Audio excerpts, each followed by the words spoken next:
All right, we should be back with everyone now. And here we are. All right, folks. So we're with you again. Again, this is No Soundbites Allowed. I am your host, Michael Voss-Dragon of the Southern Tier. It seems that we were having difficulties with the internet overlords. That has not stopped. And we did a complete reboot of our system just before the show. Everything was working perfectly. It's not our system. But we are going to go forward. We are going to have this conversation with you, whether the internet overlords like it or not. We are going to speak with you, whether they like it or not. So we thank you for your patience in putting up with the difficulties that are being imposed on us via the internet right now, because we're talking about subjects they don't seem to like. We're talking about Kamala Harris. We're talking about Joe Biden. We're talking about the Netherlands. We're talking about the pandemic passports, the pandemic mandates. We're talking about Black Lives Matters and the riots that are occurring throughout this nation because of the trial of Kyle Rittenhouse and the fact that he was acquitted of all charges. He is not guilty of anything other than self-defense. That's the only thing that he did in Kenosha in August of 2020. And it seems the internet, Twitter, the internet overlords, they don't like that. But we want to hear your voice. We want to hear what you have to say about all of this, as we're going to go forward and touch on all these things, including the United States economy, including the Afghan refugees, because while the nation was riveted and paying attention to what was happening in Kenosha, in that courtroom, trying to decide whether or not self-defense still exists in the United States, while we were watching that happen, our government, or certain agents in our government, were moving forward to bankrupt our nation, to install these horrendous ideas. The Build Back Better is now a reality. In fact, you may have heard about that the votes came through, and you may have seen, as it was reported, the Build Back Better program, about $2 trillion, that's the estimate for it right now, has been put through. It's going to cost you $367 billion. I know. You were told by Joe Biden that it would not cost a penny. You heard from the press secretary, Jen Psaki, as she said over and over to the news media, it's not going to cost a dime. And yet, the U.S. budget deficit, according to the Congressional Budget Office, is going to cost us $367 billion. You were lied to. You were lied to your face. Something that Joe Biden is very familiar with doing. When he tells you and promises you one thing, and then you have another. Like American citizens all coming home from Afghanistan when he gave up that country to the Taliban, a terrorist organization around the world, and then left 450 Americans in Afghanistan. Something that he promised you would never happen. And then he promised you only happened to 85 people. And now today, we know for a fact it's over 450 people. So this is a big deal. This is a problem that we know. And we know that many Democrats do not agree with this. We know that Senator Manchin, Senator Sinema are probably not going to vote for Build Back Better, as well as all the Republicans, because this is a bad bill. You may have forgotten, in the Build Back Better, Democrats are going to hire 80,000 IRS agents to go into your bank account, to go into your credit cards, into your retirement accounts, into your investments, into your PayPal, into everything, every way you get money. And they're going to watch everything you do. They are going to micromanage everything you do financially so that they can tax you more and to punish you for spending money on things they don't want you to do. That's the only reason why they need 86,000 IRS agents. It's not for the couple hundred billionaires in the United States. It's not for the couple hundred, maybe a couple thousand businesses in the United States that are leading the world in various industries. No, they are doing this because they want your money. Now, I do want to mention, if you want to comment on this or anything in the show, as you can see, you are more than welcome to do so, just like Real Templar Vibes. And you can reach us on YouTube, Facebook, Twitter, DLive. Reach out and speak to us and tell us what you think. Real Templar says, they just lie and lie. They do not adhere to the same Judeo-Christian ethics that this country was built on. No, it seems they don't, because we see over and over again, whether it's with Kyle Rittenhouse, whether it's with BLM and Antifa, and the threats of violence, of burning down our cities, burning down our government. The Democratic Socialists of America, like the Ithaca chapter, which believe in violence to silence people who say things they don't like. The idea of microaggressions and segregation. That's right, segregation. That's being used in our schools to separate children based on the color of their skin under the applications of critical race theory. These are big problems. Real Templar Vibes goes on to say, and the Republicans over the years just claim, quote, the moral high ground, end quote, which is irrelevant when the other side doesn't play by the same rules. Well, when you have a different sense of what is morality, I think it was, if you remember, Alexandria Ocasio-Cortez told us very clearly what was going to be coming. She, on 60 Minutes, spoke to the nation, I believe it was in 2016, as she said that it isn't, she doesn't care about the facts. She doesn't care about the numerical truth or being grammatically correct. What she's worried about is her morality, her personal truth, the way that she looks at it. And we've heard this term over and over again. Oh yeah, it's your truth, my truth. That's just such a lie. There is no such thing as my truth or your truth. There are facts, and then there's the truth. That's it. There's the facts, the truth, and then there's your opinion on those facts, your conclusions on those facts and those realities that exist. But we've seen the Democratic Party being pushed by progressives, by the far left, further and further away from truth and facts and reality into a world of their desires, their wishes, their wants. And their wants, they seem to believe, are more important than anything else. The reason why there are riots going on in the United States right now, because of the Kyle Rittenhouse case, isn't because of the justice system. It isn't because of racism. It's because there are some people who have a feeling, and their feeling is being imposed on you.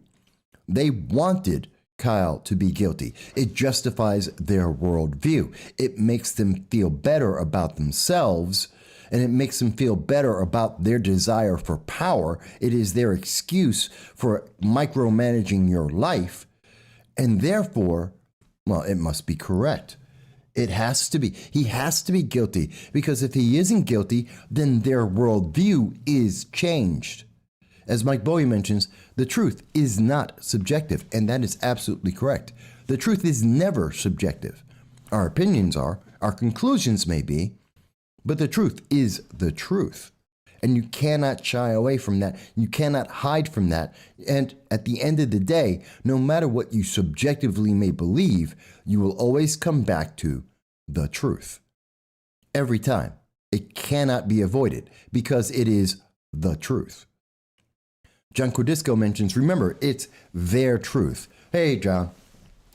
I know, and I hate when people say, well, that's your truth. No, it may be my opinion, it may be my subjectivity, but the truth is the truth. A number is a number. So just as in this case, when we look at, and this is being reported by the BBC, and as always, after the show, you'll be able to see the links for everything we're going to be discussing on this channel, so you can review it for yourself in full context.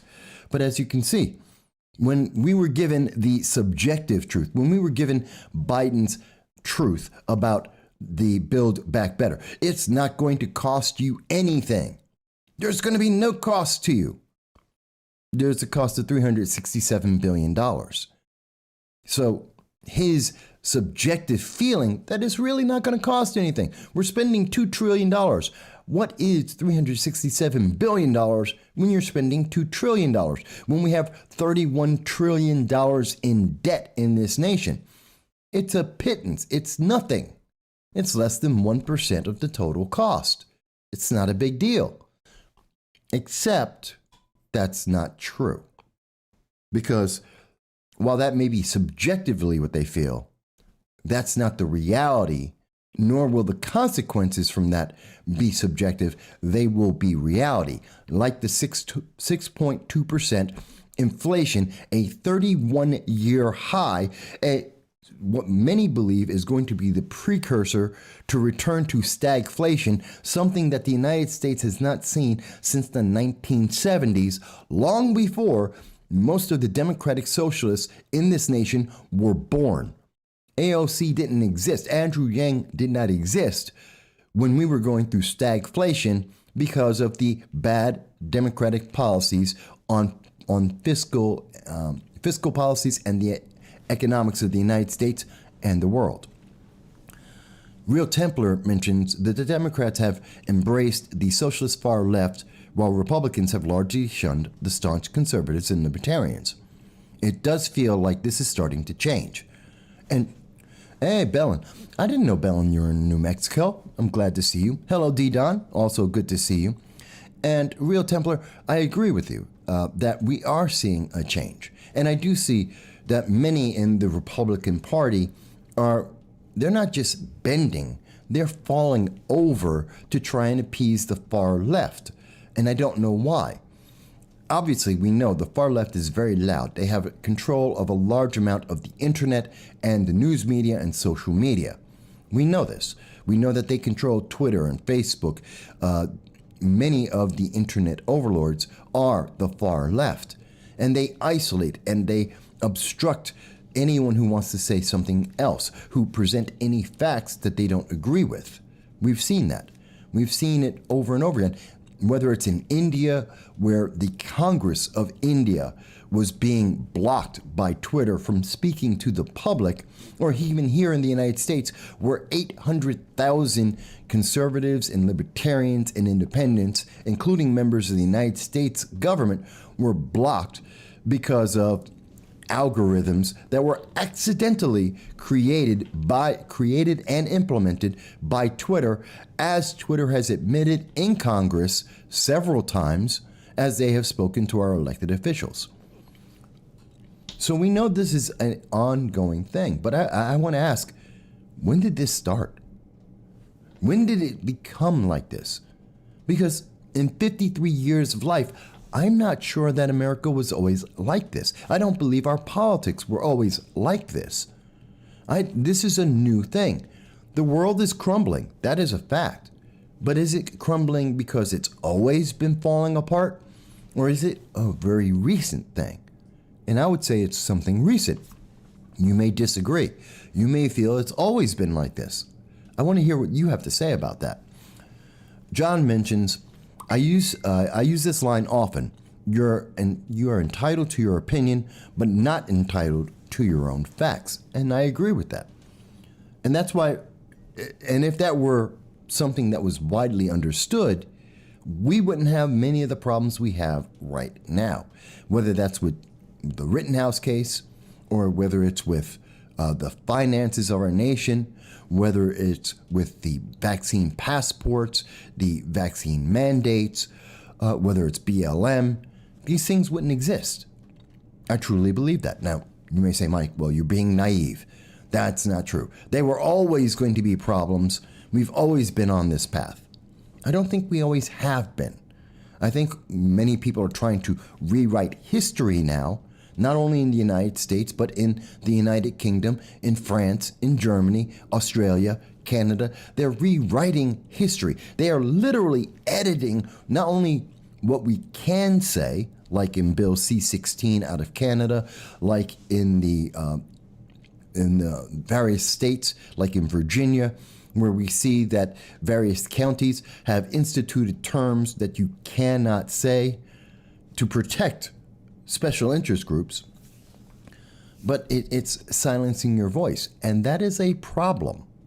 It is a problem because it allows the media to misrepresent the truth, like in the Rittenhouse case, which I'm going to spend a lot more time on in just a few minutes. But let me also mention, Real Templar Vibe says, Johnson's policy started it.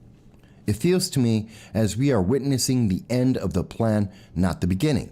They have taken all the institutions while people worked and raised families in ignorance. John Cordisco mentions millions still believe Rittenhouse killed 2 black individuals. And it's sad that so many people believe that the Rittenhouse case was racist. It's insane to me. And I want to get into that because it makes no sense. There is no racism in that and in many things in the United States. And to speak to what Real Templar was mentioning, President Johnson, who followed after President Kennedy, who was noted for the changes to create the welfare system that we see now in the United States. Many people attribute that as a way to hold down poor communities and minorities, to put them into a system of constant dependence on the government without any escape. There's so much red tape once you get into the welfare system that you can never get yourself out of it, and it makes people generationally dependent. And I would love to hear those very same leftists who say, well, we have to do more. We have to be more progressive. We have to give more to the public. Have them look at what has happened when we gave people money and helped them out, when the government stepped in to help.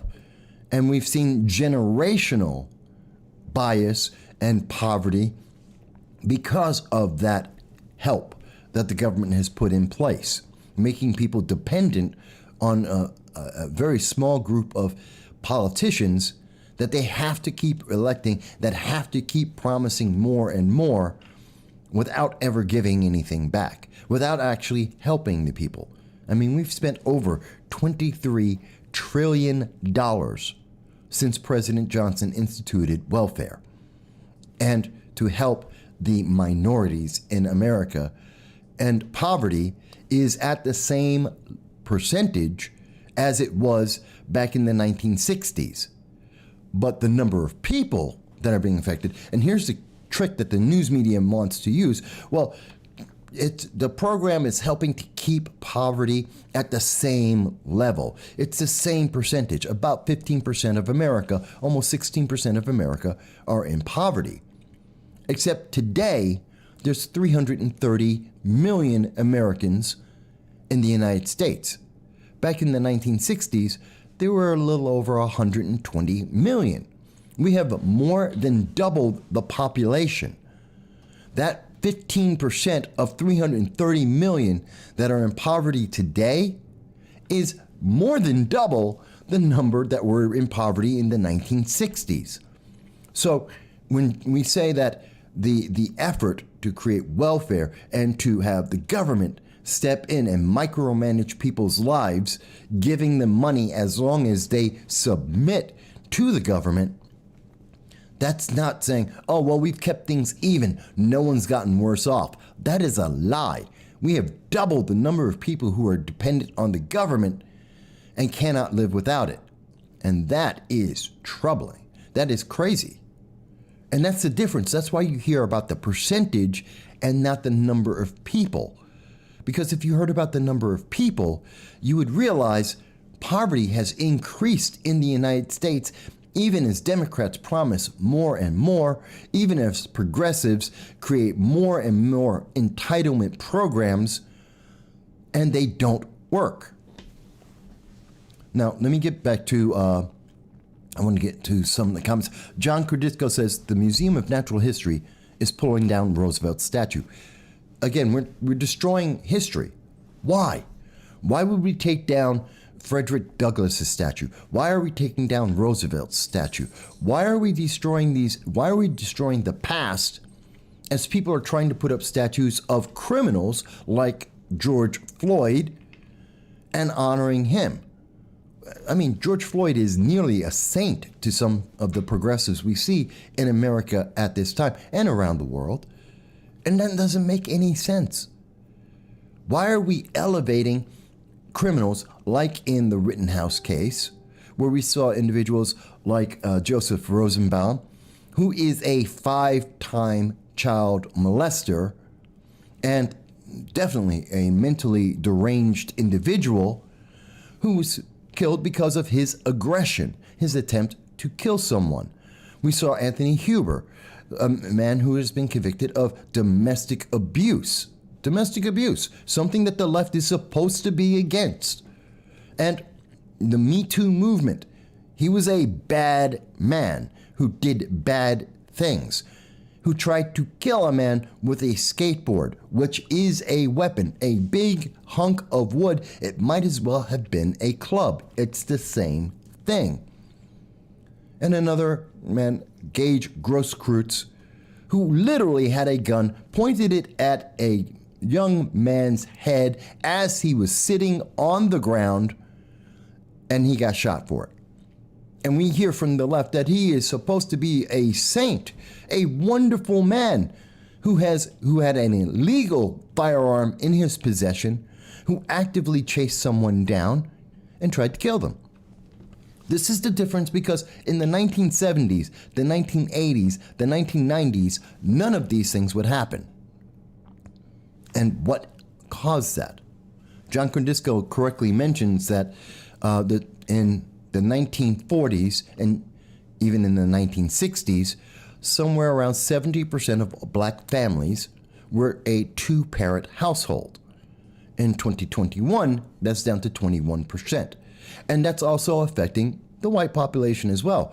The number of parents, 2-parent households for whites have dropped as well. I believe that's down to 40% from an 80% in the 1960s. So again, we're seeing these numbers reverse, and we're seeing our society devastated because of it. Jeremiah mentioned maybe crumbling in a more obvious way, that our government, our world may be crumbling in a more obvious way. If the plan, and he believes there's a plan that was put back in place around the New Deal, we are just now at a place in time where the sum of events and acts over the years has reached a critical mass. Also, pointing out that Kennedy and Lincoln were replaced by politicians after their assassinations, that one of the first order of business was to end the silver certificate and the greenback, creating a Federal Reserve and changing our system of economy. That's an interesting point. Real Templar mentions that it really blows their mind that Americans have the wealth of human knowledge in their pockets and still don't seek the truth. Well, people who have watched this program often have seen us mention today, virtually everyone in America has a cell phone capable of more knowledge than the Library of Alexandria ever had. It is at their fingertips. Information is roughly 30 seconds away from anything you would like to know, to any amount of depth that you would like to know it. And the majority of people are occupied with cats, the Kardashians, and LeBron James. Sports, entertainment, distraction. Not information. This isn't new. I mean, folks, you could have gone, this is from the BBC. This is international news from an internationally accredited source, which is more or less left-leaning. And they're talking about our House spending plan. We've covered on this channel the fact that the Build Back Better will provide 80,000 IRS agents whose only job is to go into your bank account. Now you may say, well, Mike, you misunderstand. They changed that. You know, it's no longer, if you have a bank account or a credit card account with $600 in it, Now it's $10,000.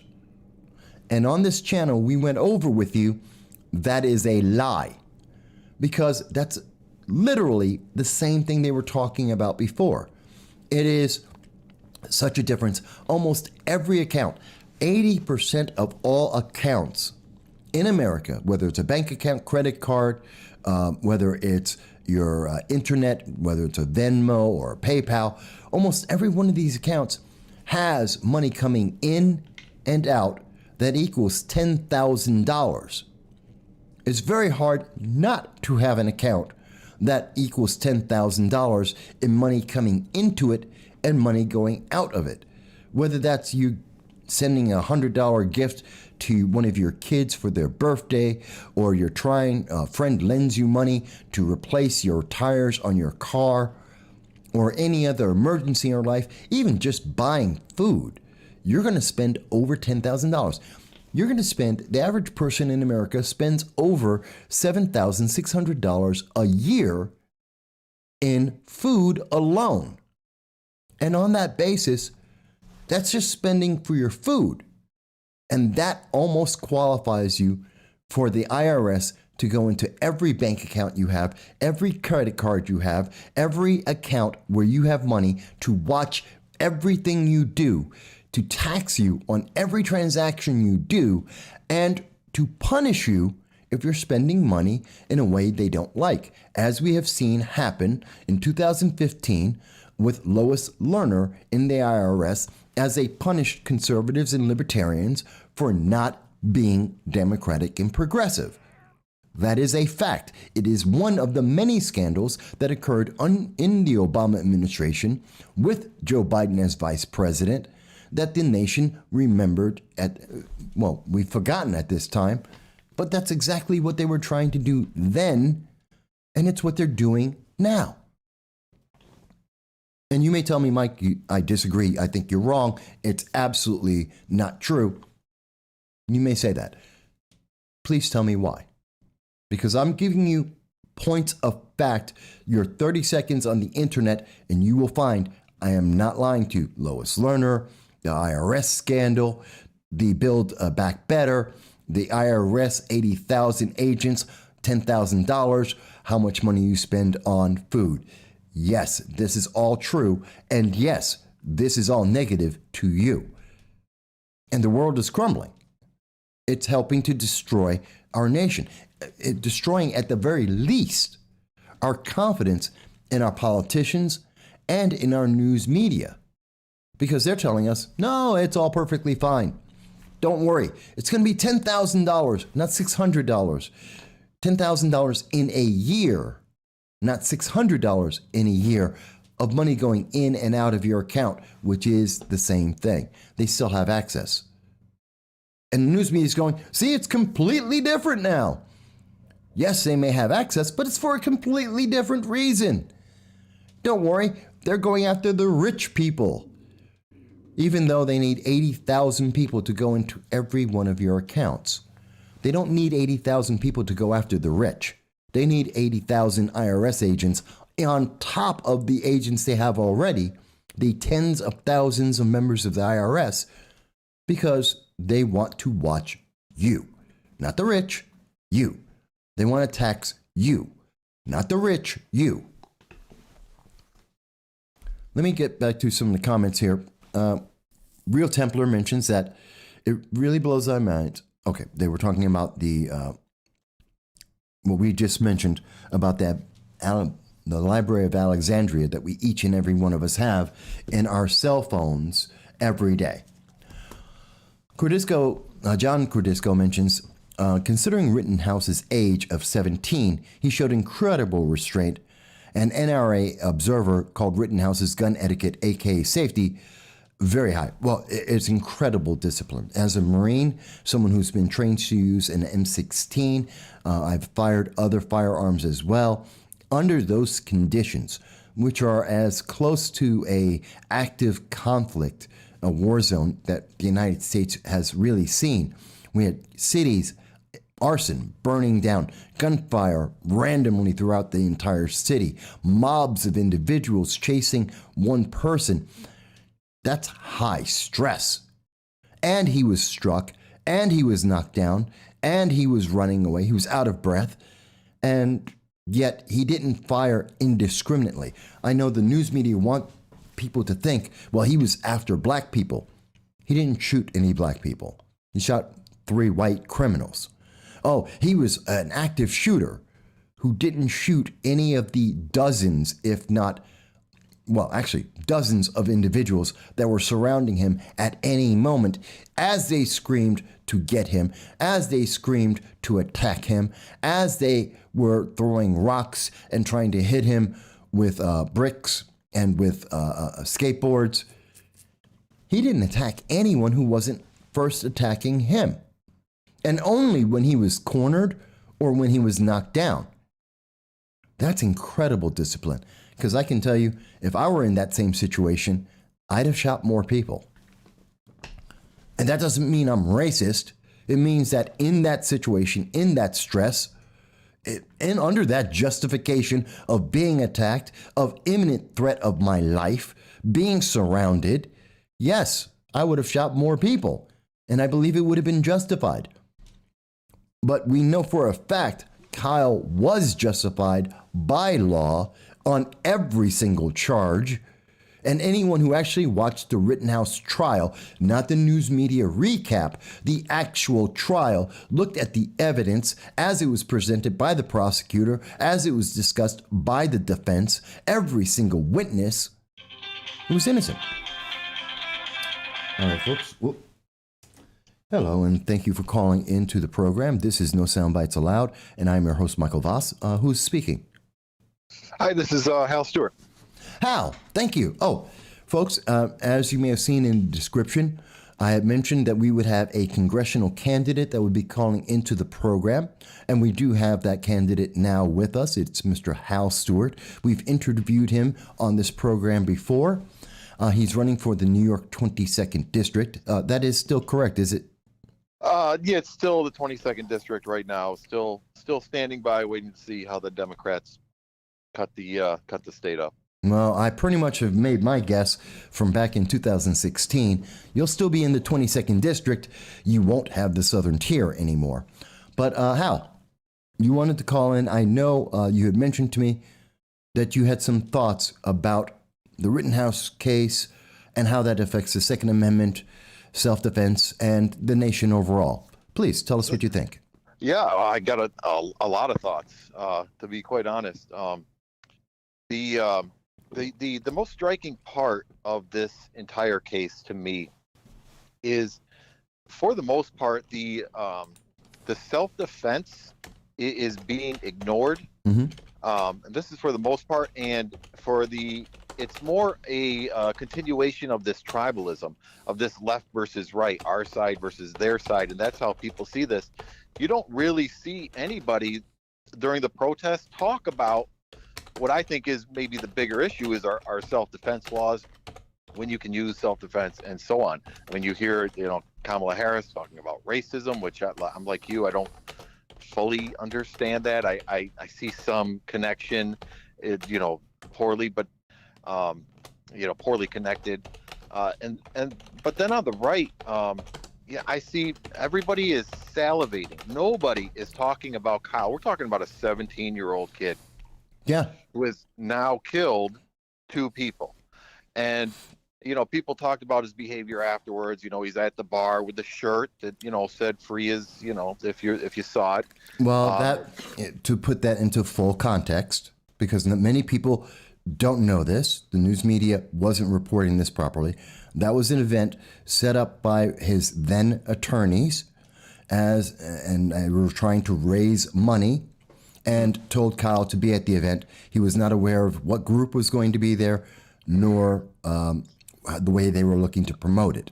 So sure, I want to give context on that. But yes, he was at the event. He did take photos with the shirt that some would find objectionable, but that was because of his lawyers and their attempt to raise money for his defense. Yeah, but thank you for saying that. But my point with that is, show me the playbook for a 17-year-old to behave after he's killed 2 people. And so people are making a big deal of that, but he's a kid. who's just, his life is completely changed now. But I don't see people on the right saying a word about Kyle and what's going to happen next for him. Instead, they're salivating at who he's going to sue next, and is he going to sue Biden and the media. Not a peep about his mental health and what his next steps are. It's just people you see, congressional members wanting him to be an intern. You've got a president of the United States saying he's angered, and just all this nonsense, and nobody has mentioned the point of the case, which was self-defense. Did he have a right in that moment to self-defense? I mean, the answer, does he have a right to self-defense, of course, is yes, but it is in that moment, and that is completely, it's mind-boggling to me that there is all this focus, all this attention, and we have completely missed this. Well, I do want to mention that it was brought up in the trial, and anyone who was watching the trial may have noticed this. It wasn't a big deal, but Kyle is suffering from post-traumatic stress disorder, which is otherwise known as PTSD, because of this traumatic event he went through.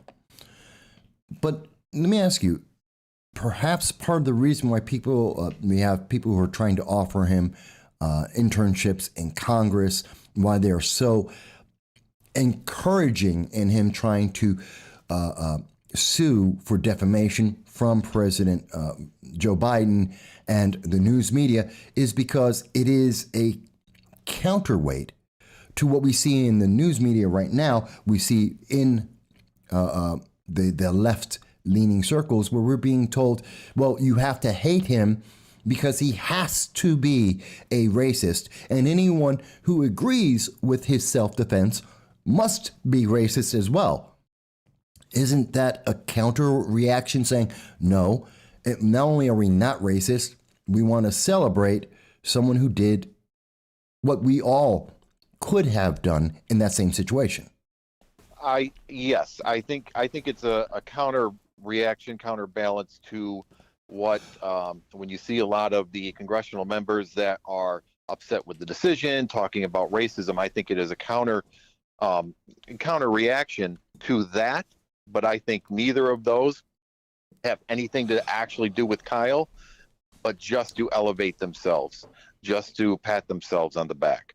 And I'm talking about Representative Bush, Representative the guy in Florida who was the first to offer him the internship, whose name is escaping me, always on the news, Gates. Matt Gaetz. I think neither of them really care about the case or about Kyle or the victims.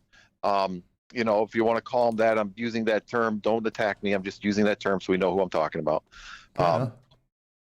Nobody mentions any of these people. Although they are mentioning, they're talking. It's just to elevate themselves and continue this tribalism. And here is a poor kid, 17 years old. Like I said, once we're done with him, once he does, I'm sure he's going to do some civil suits. I don't know how successful they'll be, but we'll see. And there I am. Yeah. Let me ask you. Let me ask a question, Hal. And I have your picture on screen right now, in case anyone's wondering who is this candidate that I'm speaking with. I'm the one in the green shirt. Yep. Exactly. Let me ask you, how do you think we're seeing right now that there are riots in Portland, there are riots in New York City, and other parts of the nation? We see people who are demanding that the Second Amendment be removed or severely altered, and using the Rittenhouse case and the decision as a justification. Do you agree with that? No, absolutely not. We talked about this the first time I spoke with you. Yes. No, I believe that everybody has a right to own guns. I think the Second Amendment is in place for various reasons. A lot of people like to bring up the militia part, and that was definitely part of it. But quite honestly, when the Constitution was written, not owning a gun would seem ridiculous. For many people. So there would just be an assumption that you have a gun. And I think just like in the Constitution, you're not there. It's never written, you can't own a car.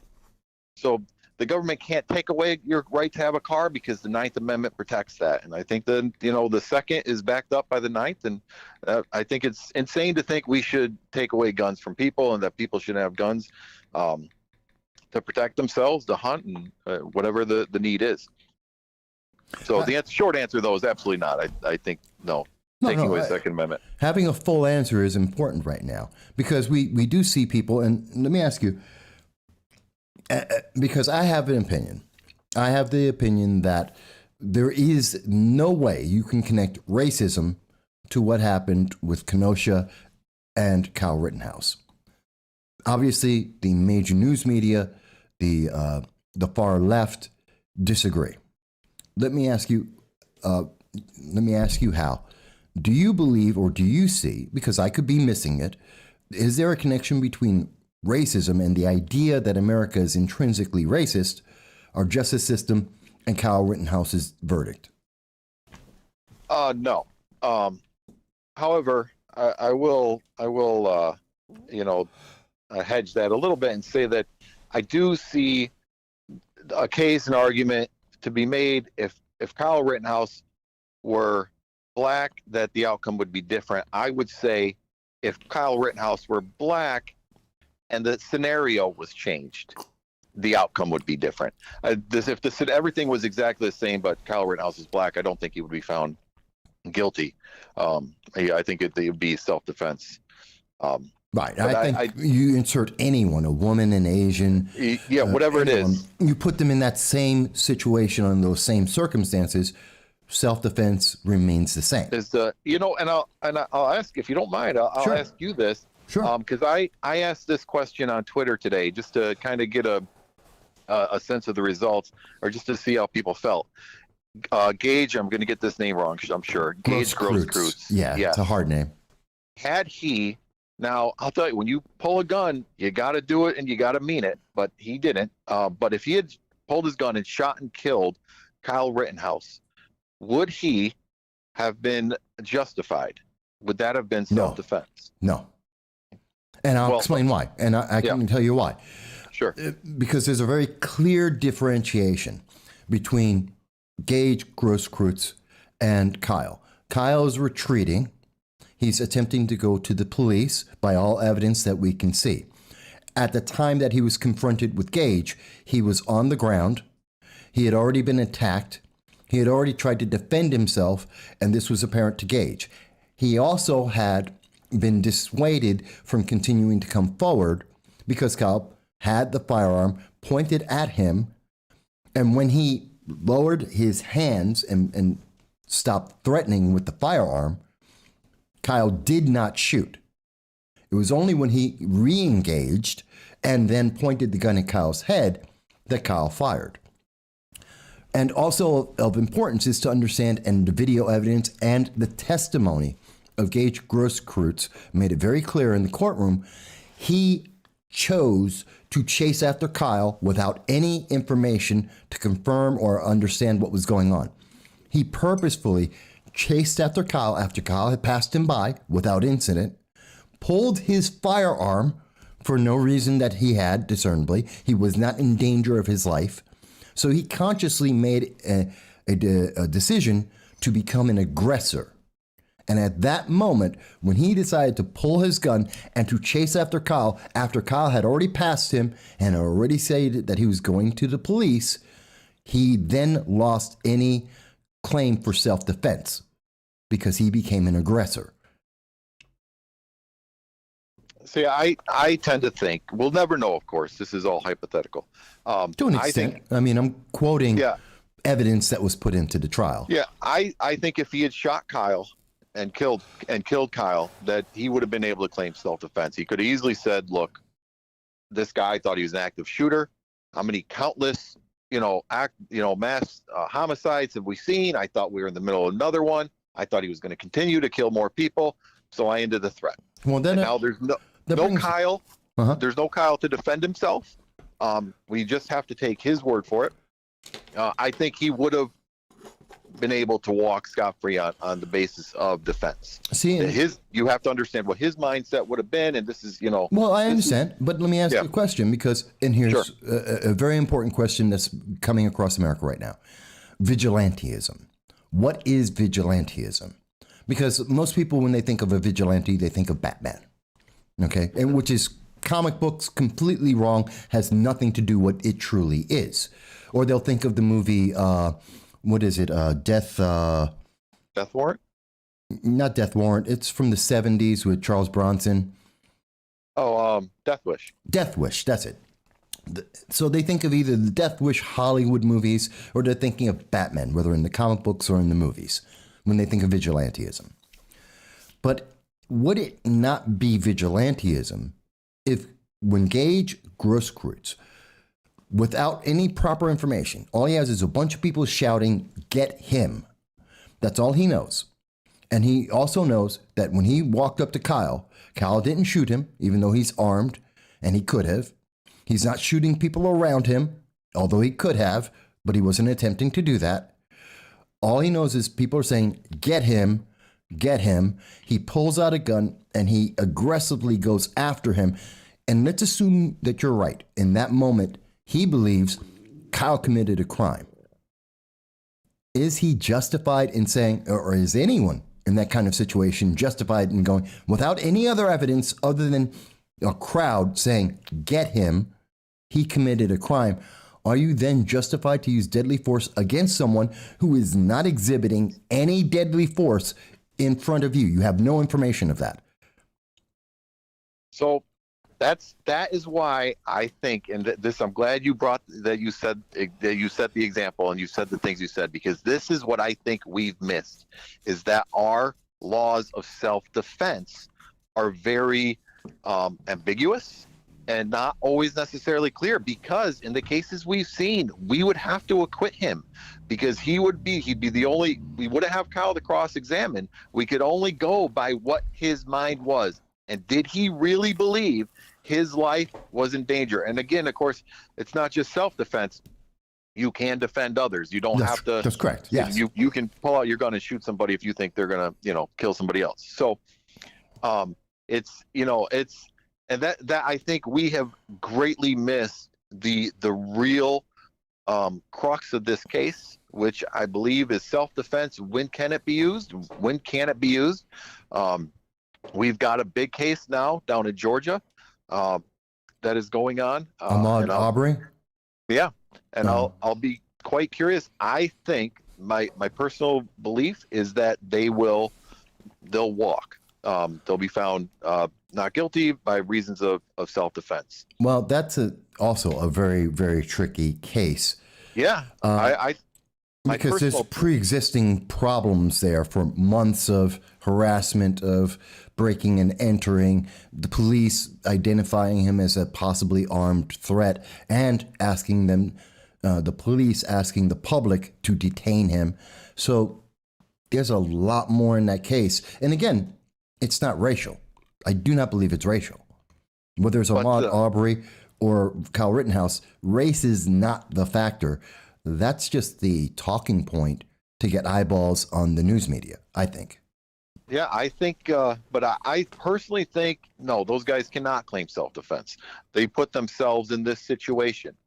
And the question becomes, can the man without a gun fear for his life, or is he at the mercy with somebody with a gun? Because Arbery's not around, so we can't ask him, but he goes and grabs the gun. At that moment, the men in the truck, and they have a legitimate fear for their lives, and he has a fear for his son's life legitimately at that moment. But did they put themselves in that situation? Did they cause that situation? Well, the comparison is to Gage Grosskreutz. What's that?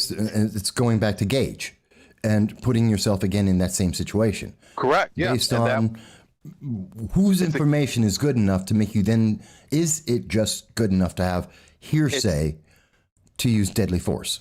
Yeah, and it's the same question you can ask about Kyle. Did he put himself in this situation? Absolutely not. I think you can. And the question is, the question, it becomes very subjective and very, very vague. our self-defense laws. And I'll give you an easy scenario. Let's say my wife is walking home from Nurchie's in the middle of night for some reason. Forget Nurchie's. I don't know why I said Nurchie's, but she's walking home from Nurchie's in the middle of the night, and somebody is following her, always slows down and is following right behind her. She looks back. She sees a man in the car. She doesn't know this guy. She doesn't know why he's slowing down. She walks a little further. He's still slowly trailing. So she decides she's going to duck in a yard and pretend she lives in this house. The man gets out of the car. He starts to follow into where she ducked in. She sees him coming, and she says, I'm not taking a chance. Pop, pop. 2-shot center mass. The man goes down. At no point did she know who he was, what he was doing, if he was even following her. She knew nothing, just her information that she thought she was following him and that he was going to harm her. Would she have been justified in that shooting? That's hard to say. Well, you're talking about residents. So for me, if I'm understanding the question correctly, if someone, the castle doctrine exists for a reason. And we need to talk about that. She's not at her home. She's just ducking in to kind of get away to see if she can just get away from this guy. She just ducks into somebody else's, in between some houses, to act like she lives there. And this individual, well, it's tricky because we have to establish how real is the threat or the perception of the threat. Right. In her mind, she had no idea. So maybe she didn't know, but she thought that she really thought this guy's coming after her. Yeah, maybe.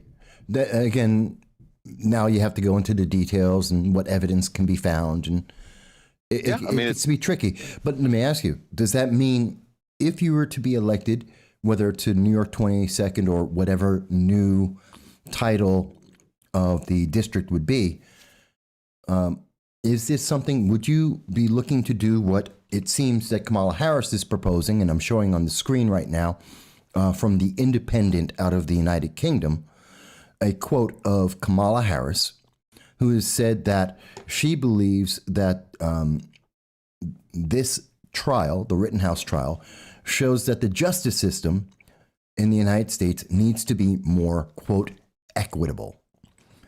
Would you? I don't know what. So I don't know what she means by that. I have an idea what she means. I do, but look, I think the short answer is no, unless there's something that's concrete and tangible. And one of the easiest examples is cocaine and powder cocaine and rock cocaine. Until Obama, maybe 2014, when they changed the rule, it was a higher crime to have crack cocaine versus powder. Even though they're the same substance, you would get a longer sentence. And what was the reason? Well, crack cocaine was predominant in black neighborhoods, and powder cocaine was a rich white man's drug. And so when you see something like that, obviously there's some targeting there. But if you have to create your own, if you have to connect your own dots to find racism, then we can't just arbitrarily make laws and change things. If it exists, then absolutely we should change the policy, change the laws, create equity. But if it's not real, or if you have to try to convince somebody, if it's like a joke, if you have to explain the joke to make it funny, then it wasn't funny. Yeah. And if you have to explain it to show the racism, and not explain it because someone is just ignorant or can't get it or doesn't. I'm talking if you have to explain it just to make the racism reality, then no. I mean, I agree with it. Let me take a step back while I have you for a few more moments. I want to ask you a question about mental health.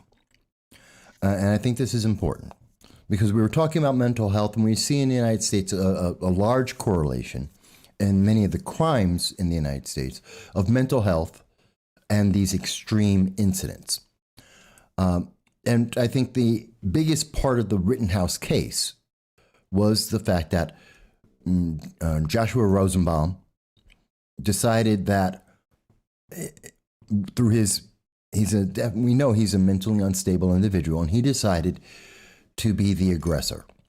That kicked off everything else. Without him, nothing else happens, presumably. But we also know that he's not a he wasn't a mentally stable man. He was on various medications because of his mental instability and and that may or may not be a factor in his child molestation charges. Is the mental health issue something that we've missed in talking about the Kyle Rittenhouse case? Because if we could have fixed Rosenbaum's mental issues, either by putting him away or giving him medication, does that solve the whole thing? I don't know if it solves the whole thing. I mean, obviously we're making an assumption, but certainly though, just on the topic of mental health, I brought it up, with Kyle, that nobody is talking about that. This is a 17-year-old kid who now has killed 2 people. And you can say what you want about his tears when he was on the stand, but I'll tell you, when he was standing there and hearing the not guilty, those tears, that limp body, that was real. And he was terrified. He was terrified. Yeah. And there is a very good chance that he could go on and develop some serious mental health issues and commit a crime again. And his life may very well be ruined by this if we don't address it. So the answer to your question is, I think as a country, we owe it to ourselves and to each other to absolutely address mental health. And if we can get to people and help them sooner rather than later. One of the big issues I have is our veterans. We just ended a war in Afghanistan, and forgetting everything else about how things went wrong and all that, forget all of that. We now have people that have seen combat, that have killed other people, that have saw their buddies die, people that they, became close with, best friends forever until one unfortunate day. And now they're coming back, and we're just going to send them back into the world. And most are going to do fine, but there's going to be a great handful that aren't. I'll tell you that, and we're not going to do anything about it. We're not going to do anything to get ahead of it. So on the topic of mental health, we have to have things in place to be reactive, of course, but we also have to be proactive. We have to, when there's, with especially children, you see, that some children are born and they don't have a chance, and we don't do anything to help it. We just send them into alternative placement schools and get them through the system until they're 18, and then send them on their way and say, good luck. We have to get ahead of mental health. We talk about it.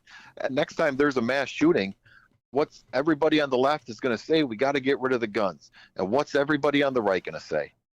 What about his mental health? And offer nothing in a solution. And neither side is there is no one who's trying to put together a solution. They're trying to put forward re-election sound bites, which is why I have this program in the first place. Because neither side is truly they're not searching for the root causes. And I've often said, if we could figure out why someone is driven to the point where they think in their mind that the only answer is to kill innocent lives, we'll solve this. And I guarantee you the answer isn't the gun, and it's not demonizing them or saying it's about racism. It's something completely different. Because if it was that simple, we'd be done already. And I'll tell you what can disgust me. And I use this example too much to compare it to other things, but I'm going to use it again for mental health. If I wanted to get a government grant, be it local, city, county, state, whatever it is, to paint a mural, I can get it. I want to get a government grant to open up a mental health facility. Good luck. It better be state run. It better be through the state. You ain't going to do it on your own. We don't want to hear that. But if you want to paint a picture of George Floyd or Muhammad Ali, whoever, we'll give you some money for that. And I think we prioritize the wrong things way too often. And that's why and it's like you said, it's political sound bites. It's re-election sound bites. This is what I got to say just to get elected. Very often. For folks, if you're just coming into the program, you're listening to right now, I'm having a conversation with Hal Stewart. He is a candidate currently for the New York 22nd District, which will probably be the same district after the redistricting in January. He is running for Congress, and we've interviewed him before. He's giving us some of his thoughts about not just Kyle Rittenhouse, but self-defense, mental health in America, and some of the other issues. Hal, I'm going to be letting go. I want to have some other people call in if possible, and I hope you're going to watch the rest of the show. But is there any final thought that you want to share with us while I have you? I think we covered it. I just don't want, on self-defense, I see a lot of people, they're concerned that this is just going to cause copycats and it's going to empower people, and that may be, but I think that's where we need to focus and try our best, because it's never going to be perfect, because you're going to get into the state of the mind of the person at the time. But if you look at cases like Michael Drajak or Michael Dunn, what's up with all these Michaels? These are Michael Dunn, of course, is the guy, the teens in the car with the rap music. Drajak was the one that shot the man over a parking space. They tried to claim self-defense, but they were found guilty of manslaughter. So the system, for the most part, works. I think we need to tweak it a little bit. And last thing I'm going to say before I go is you had some trouble starting off, and I saw you had to stop and start over. Yeah. And you're trying to figure out what the internet overlords were worried about. It's me. I've already been booted off of Facebook once because the ultimate reason they gave was that I was impersonating Hal Stewart, which, of course, if you were going to impersonate anybody in the world, I would be that person. But that is why I was booted off of Facebook. Yeah, it's insane, the censorship that's going on for everyone, and I can't stand it. I can't stand it. But yeah, if anybody wants to talk to me, you can find me, halstewartforcongress@gmail.com. You can email me. You can find me on Twitter at Hal Stewart for Congress. And I'll be happy to talk with anyone further. And yeah, thanks for having me on. Thanks for letting me come on and talk. Absolutely. Thank you, Hal, for sharing your thoughts with us. All right, we'll talk to you later. All right. Bye. All right, folks. So again, we were just listening to Mr. Hal Stewart. He's a candidate for the New York 22nd District, sharing his thoughts about mental health, self-defense in the Kyle Rittenhouse case. Like him, you can also call in to 607-242-1582 to share your voice, to tell us what you think, whether you agree with these things or not. I've asked a couple of questions here. What is equitable justice? This is something that Kamala Harris brought up. I do want to ask that question. What would be more equitable? I mean, let's think about this in terms of the Kyle Rittenhouse case. What is an equitable solution? Does that mean that Kyle Rittenhouse had to be found guilty? Is that taking the same position that we heard from Representative Maxine Waters, that we heard from Cori Bush, from Alexandria Ocasio-Cortez, that Kyle Rittenhouse must be guilty, that the U.S. justice system is inherently racist? Hello, and thank you for calling into the program. This is No Soundbites Allowed. May I ask who's speaking? Hey, it's Jason. Hi, Jason. How you doing? I'm doing all right. So we're talking about a couple of questions here about the Kyle Rittenhouse case, the repercussions, and looking at the other issues like the riots that are going on now in Portland, New York. Kamala Harris saying that we need an equitable justice system. What do you think? Yeah, the equitable, that's the critical race theory, pushed down your throat. Hey, everything's got to be equal, irregardless of, the behavior or, what was initiated. And basically when she means equitable, that means that, based upon simply the color of your skin or your gender, there have to be an equal distribution of justice. And what justice means is that if there are, 10 black people in jail, there has to be 10, white people, proportionally in jail, and proportional to the population of the thing. Same with men and women, with every single thing. And they will never look at the character or, what their behavior was to actually get them to the outcome that they have. But irregardless, it has to be equal, Well, it doesn't matter. It has to be proportional. And let me frame this for people. So if I'm understanding equitable correct, and I've spoken to many people of the far left, Progressive Leaders of Tomorrow, Citizen Action, BLM, across this nation, equity is a proportionate balance. So if there's 14% black people in America, then there should only be 14% of Americans, of black people in jails.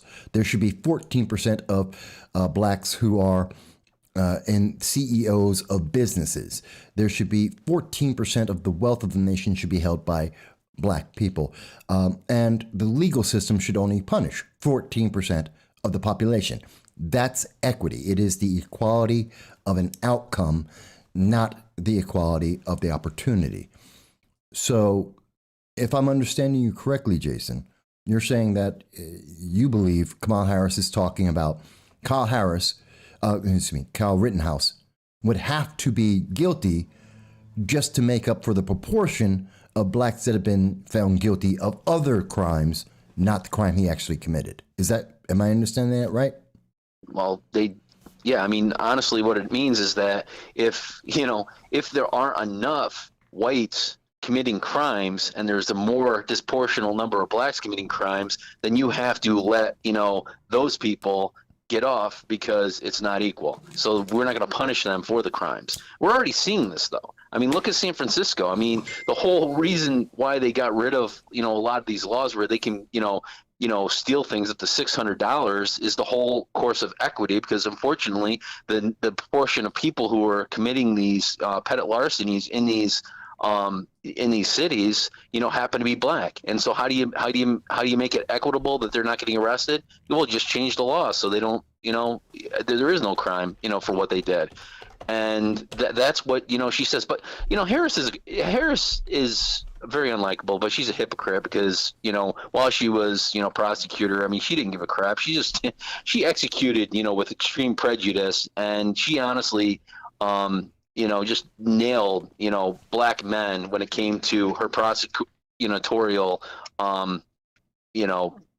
behavior or her record, if you'd looked at, and that's one of the reasons why she was actually, hated, among, Democrats who happen to, or blacks who happen to be Democrat, did not like her because of that sort of angle that she took, among other things, of course. But yeah, the the whole equitable, it's sheer insanity. I mean, it's completely and totally racist and should be, called out as being so, I mean, you're judging people by the content of their character. Equitable? No, that actually has to be overridden. You can only judge people by the color of their skin and their gender or whatever gender they feel that they are. And if they feel that they're another gender, then those people who feel that they're a gender other than what they are, then they actually are in their own class, and you have to make them equitable to, the other proportions. It's sheer insanity. Well, I agree. It seems to be an insane concept. And, I put it on the screen before. I'm going to put it back up. You're talking about the crimes that are going on in California, in Nordstrom's. It's just been reported as of today, this morning, that at least a dozen people drove on up. Actually, it was about 80 people drove up to Nordstrom's in California and just walked on in Walnut Creek and ransacked the store, stealing, just grabbing, looting the store because of the riots related to the Rittenhouse trial, the verdict. And they just ran in, grabbed a bunch of stuff, and ran back out. 25 cars, 80 people. 5 people were arrested. But it's insane that we're seeing this. We're seeing in New York City that there are riots going on right now. There are hundreds of protesters, as reported by the AP News, that we have seen in Portland, in New York City, a couple of Wisconsin as well, Kenosha, and yet in Chicago, LA. I want to make sure I get all the places right. And yet, I keep hearing on Twitter, on social media, we need an equitable justice system. And I have never heard anyone adequately explain that on the left. Even Eric Adams, who's going to be the the mayor of New York City, who's recently he's now, as of today, yesterday, was condemning the riots and vandalism that was going on in Queens by members of Antifa, individuals who were in black outfits, masks, destroying property, destroying American flags, terrorizing a community in Queens, 50 of these individuals. And they want equity. What in the world is equity? See, that's the problem with the left. They like to use these terms that mean nothing. But yet, all it really means is give us what we want because we feel like we should have it. And I don't think that's justice. I don't think that has anything to do with justice. Or am I wrong? Well, there is no logic. There is no reasoning. I mean, that's why that right now they have a hero that is a white pedophile who basically went to, single women that had boys and got involved with relationships with them and actually, that's what he was charged with, pedophilia. And that's their superhero. That's what the Black Lives Matter superhero is right now. It's a white pedophile. Why is it that we keep seeing all these people with BLM and Antifa and the riots? They keep going for their equity. They keep saying, hey, and all of their heroes and all of the riots are based around violent criminals. George Floyd, he's a violent, drug-addicted criminal. Jacob Blake, a violent criminal, domestic abuse, fighting with the police, resisting. Rayshard Brooks in Atlanta. A lot of people forgot about that one. Fighting with the police, drunken, disorderly, and driving while drunk. Add a criminal record. We can go through a whole host of these people over and over again. And now we have Joseph Rosenbaum, who is a hero to the left.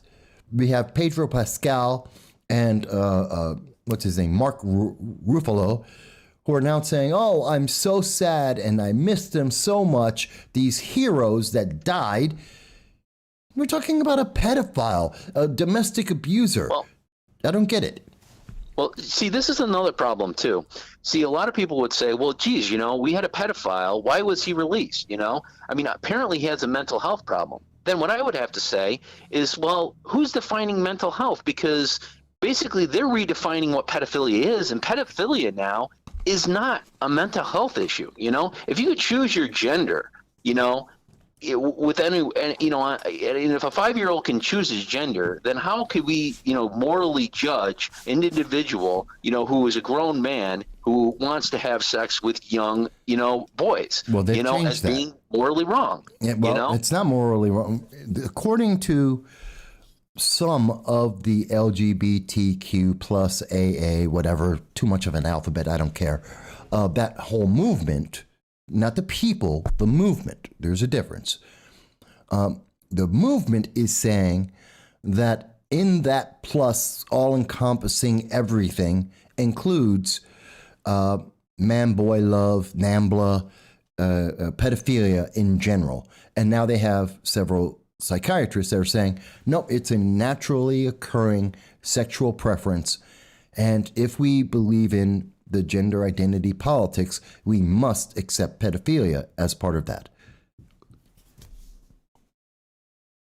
Yeah, that's a huge problem. And see, this is one of the things I was going to say too. When you had, Hal on there, he's running for, Congress. The Congress. Mm-hmm.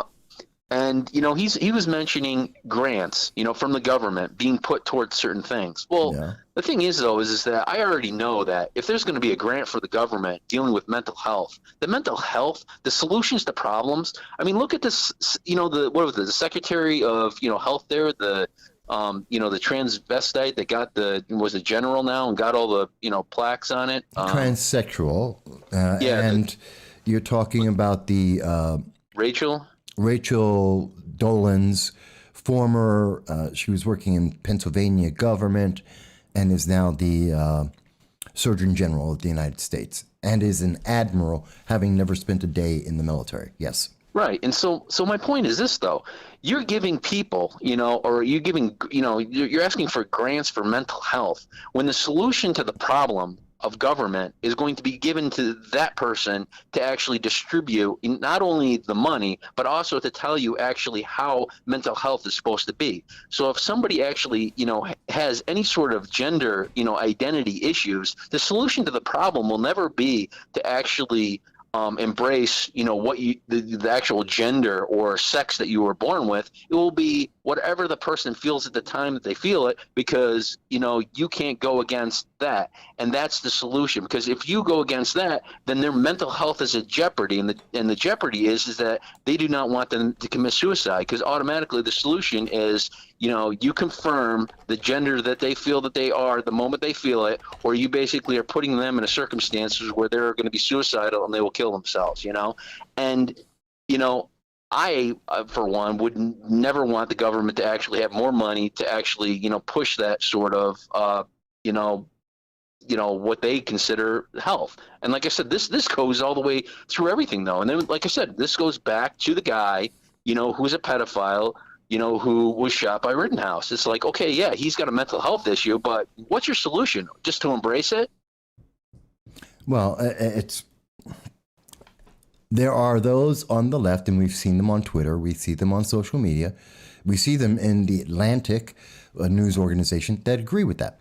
And I want people to know that, what we're talking about is just like in Canada under the C-16 law that was passed in the United States, a father was arrested for discussing his child's gender transition in violation of, this was also in Canada, in defiance of a court order that was on March 18th.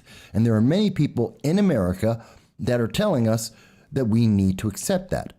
By the way, this was in British Columbia, which is the same place that now decided that climate change is a health care issue. It is actually a disease that you can contract. And we've covered that on this program before.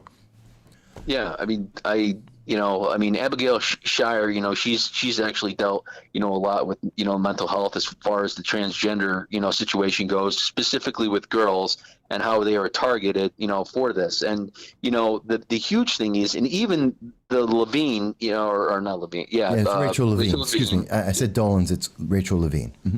Yeah. She actually, I don't know. I'm screwing up myself. Yeah. Even identify, that believes that the situation would be, the relationship between young girls and sexual identity disorder is pretty massive, and they have other issues. And one of the things that they're finding is that bulimia and the identity disorder are basically hand in hand. And so when solutions are being given to these problems, a lot of these girls, are basically just being handed, testosterone and drugs, which, they find out, hey, you know what, I could drop, 20 pounds in a heartbeat when I'm on steroids. And that's the solutions that we're dealing with. And so, like I said, if my issue is that when it comes to, depending upon government and giving grants, to help, things for mental health, it doesn't happen. And the government will do everything it can to actually destroy those who actually reach out to help things. When it comes to a spiritual, method, when it comes to, churches and everything else, that's out there, the opposition to destroy them, to take away, every opportunity they have to reach out to people, is apparent. Well, I can see there's many problems with this, and it's troubling, especially, and we also have to remember that going along with this, besides the use of medication to just make it go away. Back in the 90s, kids were getting like Valium to just keep them calm, to keep them controlled. We then see ADHD, and there's various drugs that are just being pushed onto the kids rather than trying to help them. Now we have looking at the trans issue in schools, where we're seeing them pass laws, actually not just in schools, but in states, where they're saying, okay, just forget about any concerns, just do it. And that's why we see the situation like we saw in Loudoun County, where, the individuals, sexual predators, took advantage of the law and they covered it up. The bigger problem seems to always come back to, these are all quick fixes. The government isn't thinking about what it's doing. It's appeasing the biggest voice, and the consequences are someone else's problem. Doesn't that seem, in all these situations we're talking about, isn't that what tends to happen? Or am I misunderstanding? Well, to look at it, I guess, a little closer, you definitely have to look at the special interests, that are associated with a lot of these different, things. Whether it comes to, mental health and drugs, that are being pushed on people, irregardless of what the outcome is, for those, obviously there's a massive, financial incentive. When it comes to, guns, obviously, there are definitely lobbyists, who are, on both, well, I don't know, yeah, both sides of the situation that are, pushing, specific agendas. So I mean, there's always somebody behind, the scenes that actually has a, financial benefit to the current outcome, or, in a lot of cases too, is they just like to see simply the destruction of the United States and the, what we have. I mean, they want to see the destruction of our Constitution. They want to see us as being an authoritarian, dictatorship, or have, and to emulate, what happens or what's going on in China. Well, they want the same government as that. China is an authoritarian government. Yeah, and people want to have that replicated in the United States. Some, a very small portion, but they are very loud. They're very powerful, and it actually is definitely pushing our country in that direction in many ways when it comes to financially, economical, social, the restraints of freedoms. I mean, when you look at our social media, basically they're cutting us down just like the JICOMs do. So, I mean, a lot of these different things are being pushed the same way. Well, I mean, our health care. I mean, you can't make a choice now. You've got to mandate. Be mandated. Well, we're not at the point where we see what's going on in the Netherlands, where, and I want to show people, where police officers shot the public for daring to be upset and protest the vaccine passports. So it's a very trend that's going around internationally. I mean, this is the Netherlands we're talking about. We've seen it in Australia. We've seen it in Britain. We've seen hundreds of thousands of people protesting in France, and yet the governments don't care. They're not listening, and they have used violence against the public for disagreeing. But let me do this. I want to make sure that a couple of people have a chance to speak, because we've been talking about a lot of interesting things between you and Hal and what I've been talking about. There's a lot here, and I think there's people who want to speak about it. I want to make sure everyone gets a chance. Yep, absolutely. All right. Jason, I want to thank you again for giving us a call in. Yep. Have a good one. You too. Yep, bye. So we had another guest, and again, folks, just like Jason, just like Hal, you too can call in at 607-242-1582. I am also looking at the comments, and they're coming from Facebook, YouTube, Twitter, DLive, and I'm looking forward to all of them. There's so much going on right now. And I really want to ask, I want to go back to a question I asked before. What's equity in justice? I mean, when we ask the far left about this, we hear all kinds of words, but no real answers. Kamala Harris is saying we need to have an equitable solution, that equity should have been used in the trial of Kyle Rittenhouse. And I don't understand how, especially when there's no racism in that. And I keep seeing this, maybe you've seen it too, on social media. So many people saying, well, you are racist if you believe in the Second Amendment. You're a racist if you believe in self-defense laws in Wisconsin and in our country. Now we have Jerry Nadler. Jerry Nadler wants to have the Department of Justice investigate Kyle Rittenhouse. Let me ask you, do you think Jerry Nadler is trying to get the DOJ, the Department of Justice, the FBI, to investigate Kyle Rittenhouse because he's trying to suppress the Second Amendment and the ability of Americans to defend themselves? Or do you think he's doing it because he thinks something racist happened? Because I don't see the racism. And maybe you do. Maybe you're watching this right now and you're saying, Mike, these people are agreeing with you, but I don't agree. I think this was racist. Okay. Tell me. Call into the show, 607-242-1582. Tell me, why was the Kyle Rittenhouse case racist? Why is the right answer, the right response to the Kyle Rittenhouse trial? Say you're one of the hundreds that we've seen in Portland, LA, New York, that disagree with this in Chicago. You disagree with the decision in the Rittenhouse case because it was racist, and therefore the answer is riot. Destroy property, steal things, go out looting. Please explain to me how you connect those things. Where's the racism in the Rittenhouse case? How is the decision not based on law, but based on racism? And why does that justify going out and looting and rioting across the country? Please explain that to me. Connect those things to me, because there are three separate things happening and I don't see the connection. I don't see it. Maybe other people do see it. I don't see it. And tell me how equity fixes that, because I don't see any of that.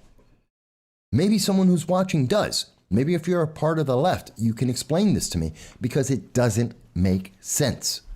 All it sounds like to me is political posturing and individuals who are pushing a political agenda for their personal gain, more power, more money, and more control. And I disagree with that.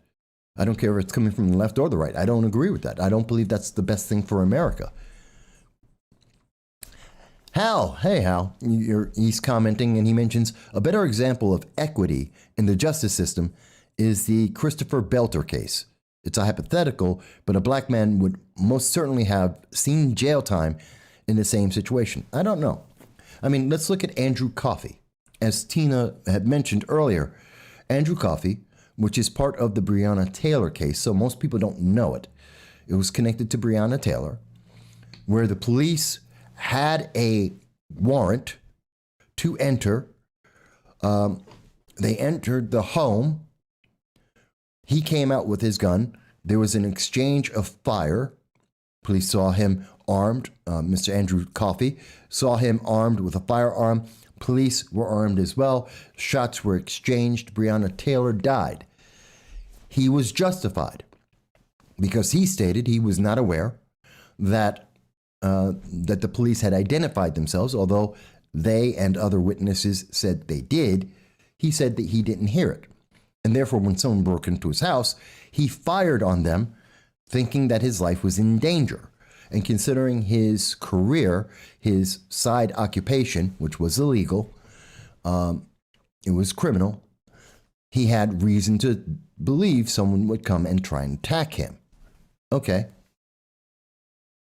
There's another example. And there are many examples in our history and recent history where self-defense is the same for blacks and whites. The justice system works. Not perfectly, I'm not going to say that. And not always, not going to say that either. But in 2021, we see it work like it's supposed to work a lot more than it doesn't. So how do we get, what's equity? Because again, even in the example that I'm getting here, what's equity? What's equitable about these decisions? Does it mean that you're black so you just get away with it? That doesn't sound like justice. How do you, I've often said, if you have to put a qualifying term before the word, then you don't know what the meaning is. If you have to say it's social justice, then there is no justice in there. It's not about justice, it's about something else. If you have to tell me that we need equitable justice, it's not justice that you're looking for, it's something else. It doesn't matter because you're not talking, justice is very simple. Now, if you want to say that the justice system isn't good, that it can be improved, that we can make it more balanced in some ways, okay, that's fine. To tell me that it doesn't work at all denies the reality of our justice system. Maybe you think I'm wrong. I know there are members of progressive leaders of tomorrow that think I'm a racist because I believe that. Which is interesting because why is anyone racist because they say, I believe in a justice system? I think it can be improved, but I think it works more often than not. Why is that a racist statement? What's racist about that? To say that someone was, I just don't even know how to even word this to convey the far left idea, because it doesn't make sense to me. Does it make sense to anyone out there? What is Kamala Harris talking about when she says she wanted to see a more equitable solution? What does that mean? Because the only thing that seems to mean to me is we need more kangaroo courts. We need to rig the system. We have to bias the system based on people's color of skin, their sexual preference, their gender, their political preferences. That's bias. That's kangaroo courts. That's not justice.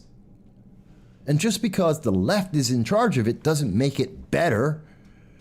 It doesn't make it good. I mean, maybe I'm wrong. Greg mentions if the left disagrees with you, then they call you a racist. That's true. And that's the new thing. How do we shut someone down? Well, okay, no problem. We want to shut them down? Call them a racist, call them a bigot, call them a transphobe, an ist, whatever it is, and then you're supposed to shut up. Well, that doesn't answer the problem that you're speaking about. That doesn't change whether you're right or wrong. And again, I'm not telling you that I'm perfectly right. We're having a conversation here, and everyone around the world is happy to call in and speak about it or to leave us a message. But I have to ask the question, just saying, you're a racist. Well, you didn't answer anything. You ran away from the question. You're a bigot. You ran away from the question. Besides the fact that nothing I'm talking about has anything to do with anyone's race. It has to do with the law. It has to do with the legal system. It has to do with the overreach of government that we are seeing on a worldwide basis. Again, let me show you. The Dutch police on Friday night. The unrest began on Friday night in Rotterdam where police opened fire on a crowd that had swelled to hundreds during a protest to protest the city's mayor. And he said it was an orgy of violence. Well, it was an orgy of violence because you're shooting at them. And think about this. How is that? Let's look at it from an American point of view. Let's look at the autonomous zones. The attempted autonomous zone in Atlanta that cost the life of an 8-year-old child. Let's look at the Portland, the Seattle, Chaz that happened. It cost the life of a 16-year-old child. We can look at a couple of, what about the 22-year-old mom in Indianapolis when the autonomous zone was attempted there? Is that equity? Is equity saying that I'm able to go out, like was attempted in New York City, in Boulder, in Austin, Texas, that people went out and said, okay, I don't like the laws. I don't like the police. So the answer is, to be equitable, I'm going to take over a community. I'm going to hold people hostage in their homes, their businesses, and I'm going to disenfranchise them from the law, the legal system, the country, because I feel like the legal system is bad, because there's injustice or systemic racism. Does that sound equitable to you? Does that sound fair? Does that sound like it's just? I mean, if you think it is, tell me why. But I don't. And I don't see how you make that connection. I don't see how taking over a community, holding people hostage, destroying buildings, arson, murder that we saw throughout 2020 and in 2021, I don't see how that has any connection to racism or equity. Jeremiah mentions the autonomous zones seemed like a modern day attempt at secession. It is secessionist. It is an insurrection. By definition, an autonomous zone, as we saw in the Chaz, Capitol Hill autonomous zone, the one that was created, attempted to be created in Austin and in Atlanta, around the country, in every single one of the autonomous zones, the one in Minnesota, in Minneapolis for George Floyd, in every single autonomous zone, they violated every single city, state, and federal law. Every single one, by definition. By definition, they rejected the laws and they had a list of demands. They had several blocks. With everyone in that community, in those several blocks, not everyone agreed with them. And they had no choice. They used force in every single autonomous zone. They used force to block off the roads, to prevent people from getting in and out of those areas, especially police and law authorities. And they held people hostage with a list of demands for the city, state, and federal government to change based on their use of force. And I know there's a lot of libertarians out there that hate use of force. And that's insurrection, using force to change the government. A group of people use force to attempt to change the government and to overthrow the government. That's the autonomous zones. That's BLM. That's Antifa. That is exactly their tactics. And you may say to me, well, Mike, that's not correct. That's not what they do. And I will tell you, you're wrong. Because factually, as we see, this is from Real Clear Politics, about as neutral as you can get. June 25th, 2020, Black Lives Matter's leader, we will burn down the system if the country doesn't give us what we want. Quote, if this country doesn't give us what we want, then we will burn down the system and replace it, all right? And I could be speaking figuratively, I could be speaking literally. It's a matter of interpretation, said by Hawk Newsom, president of the Greater New York Black Lives Matter organization, threatening to burn it all down to replace it all. By the way, I wanted to understand his reasoning is, let's observe the history of the 1960s when black people were rioting. We had the highest growth in wealth and property ownership. Think about the last few weeks since we started protesting. There have been 8 cops fired across the country. Let's put that in perspective. In the 1960s, like in the 1950s, 1940s, 1930s, the black community in America was far more unified.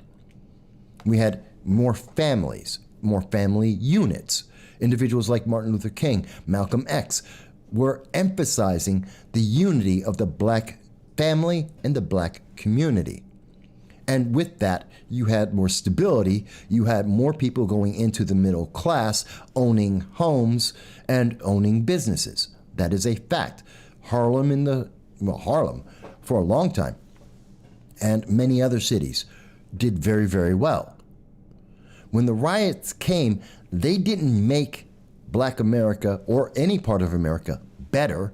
They didn't improve the economy. They didn't improve people's lives. In fact, one of the biggest things, the 2 biggest people in America that changed the Jim Crow laws that existed, that created the civil rights movement, was the peaceful movement of Dr. Martin Luther King that achieved wonderful things and was completely peaceful, and he denounced rioting. And Malcolm X, a man who literally stopped riots because of his words alone, no violence, never incited violence, and always instructed people not to create violence, not to use violence. He was not a fan of rioting. That is a fact. So we're hearing Hawk Newsom lie to the public. BLM is lying to the public. They're misrepresenting facts because most people weren't alive then. Most people in America today weren't alive. Most people on the internet weren't alive to see this. They weren't alive immediately afterwards to know anything about it. I am. And you can see this.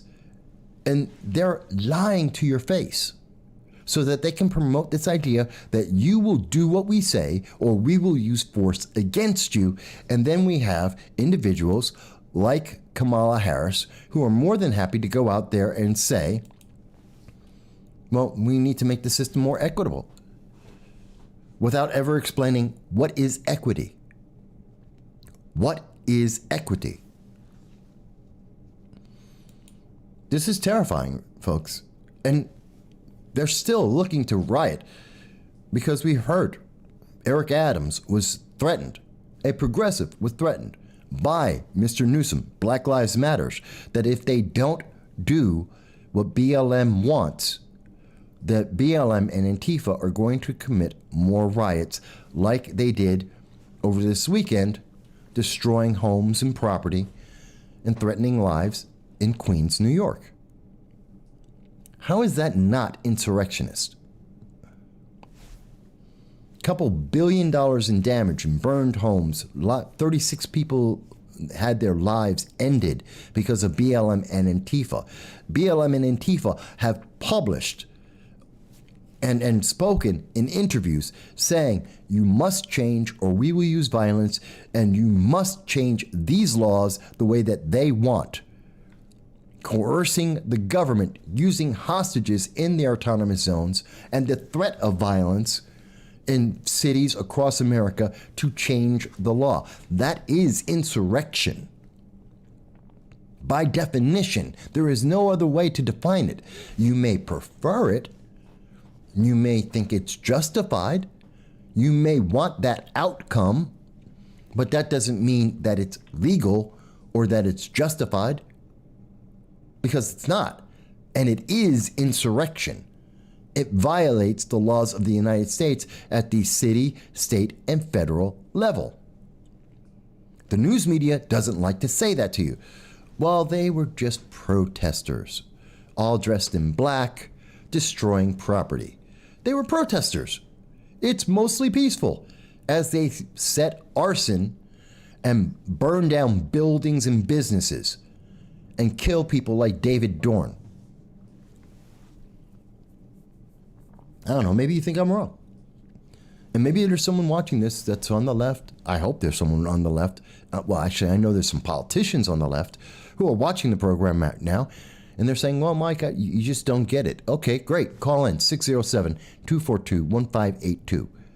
You get to call in too. I'm not here to attack you. I'm not here to beat you up. You don't have to agree with me. I want to hear, explain this to us. Explain this to America, because I see the tweets, they don't make any sense. I see people in the Atlantic saying, well, you have to change it. It has to be more equitable. And yet they can't justify and they cannot explain this. Or maybe it's just me. I mean, if everyone else gets it, please let me know. Because I don't. And this is all seeping out of the United States, and it's going around the world. Because I guarantee you, if you're looking at this, the reaction of the Dutch police is in part responsible from the United States. When we see France fighting against the BLM movement, which is being imported there, and according to President Macron of France, they are fighting against the liberal elites of the Americas, interjecting and bringing in critical race theory to their nation to turn people against one another. Because that's what critical race theory does. That's what the application of critical race theory does. It teaches children to hate one another. Teachers segregate their kids based on the color of their skin, something that we thought we had fixed in the 1960s. But again, the 1960s are being usurped, as we see from Black Lives Matter's New York. They're usurping it. They're using violence. We've seen that in Binghamton, New York, with progressive leaders of tomorrow, where they use violence and intimidation to try and change people, to prevent you from speaking, to chill your voice, and to deny you the ability to live your life. That's insurrectionist. It's authoritarian. It's un-American. It's a lot of problems. Tina mentions equitable to the left means black criminals get a free pass and all white people are racist and should stand by and let their cities, businesses, homes burn and their families die in riots. A redesign mentions we are living in an alternate reality. I truly believe we are. I believe this is insane. This is insane, and it's happening around the world. As the United States, there's an interesting correlation. Whenever the United States has a strong president, the world becomes more calm. Not to say that every war in the world stops, that's not true. Not to say that every problem in the world ends. But when the United States has a strong leader, whether they like him or not, whether the United States is liked or not, is useless. It's meaningless. I don't know why people even say, oh, I like this president. That's meaningless. It's not about whether you like someone or not. Do you respect them? And are you willing to work with them? And when the United States has a strong leader in place, whether it's a cowboy like Reagan or someone wild and tweeting mean like Trump, the world gets more peaceful. And when we don't have a strong leader, when we have someone who is weak and perceived as weak, kind of like Bill Clinton, which allowed Al-Qaeda to start because he didn't take out Osama bin Laden when he could have. He knew the problem, he knew it was growing, and he let it happen. When we have people like Barack Obama, who decided that the best thing he could do is go around the world and apologize for the existence of America, and that brought about the birth in 2015 of BLM. That brought about the growth of Al-Qaeda and ISIS around the world, and the Taliban. And then he gave money to Iran, $450 billion, to beg for peace, or the semblance of peace. And Iran, as then Secretary John Kerry told us in 2016, January of 2016, went on the news and told us that the United States had just funded global terror. And global terror went up around the world. This is what the Obama administration provided to us. This is what weak leaders provide to us. And now, under Joe Biden, Poland says that Belarus is literally importing people by force to try and create a problem on their border.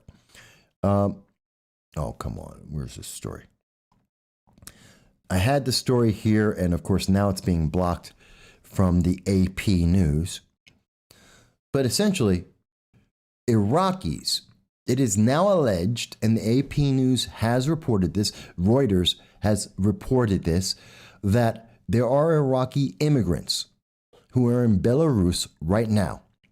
They have told the news media that they were taken by force, put into trucks, transported from Iraq into Belarus, and driven straight to the border with Poland and told, go cross over or you'll die because of the cold weather. No one would ever try something that stupid under a strong United States president. No one has ever done anything like that under a strong United States president. That they literally are kidnapping people from foreign nations just so they can throw them at the border, so that they can create an international incident that then has to be resolved by governments and military. That's what's happening with Belarus and Poland, and that's the United States' fault. In my opinion, that is the United States' fault, because we have a weak president who is not denouncing this at the strongest terms and flexing the muscles of the United States. That's the only reason why, because we have already bowed down to the Taliban, a group of 70,000 people who lived in caves and didn't have any weapons until we provided them with $80 billion worth of firearms and tanks and food. And then they became an army, and we ran away. The entire United States government ran away from the Taliban. 70,000 guys living in caves. That's not underestimating them. That is who they are. I'm not saying they didn't know how to fight. I'm not saying they're not seasoned veterans. But the full might, the multi-million man military billions of dollars of weapons and arms and armaments in the United States back down to 70,000 guys that usually live in caves. And the rest of the world is supposed to think, well, America's pretty serious. We don't want to mess with them. I mean, the Taliban took them out. Not the second largest military in the world, which is in China. Not the third largest military, the third largest military in the world, which is North Korea. Not the soon-to-be nuclear Iran. Not any of these other nations, not like Russia. No, it's simply, very simply, the Taliban. There are nothing on the speck of the world stage elevated by the United States, and we're about to give them $6 billion. Let me say that again. The Biden administration, the Biden-Harris administration, is about to give the Taliban $6 billion of your money. Not to get back the 450 Americans that are in Afghanistan at this moment. They don't care. They have forgotten about the 450 Americans. In fact, they lied to you. On September 1st, we were told there were 85 Americans in Afghanistan that wanted to come home. There shouldn't have ever been any. We found out on October 27th from the Undersecretary of the Department of Defense, so that you weren't paying attention because no one even knows who that is.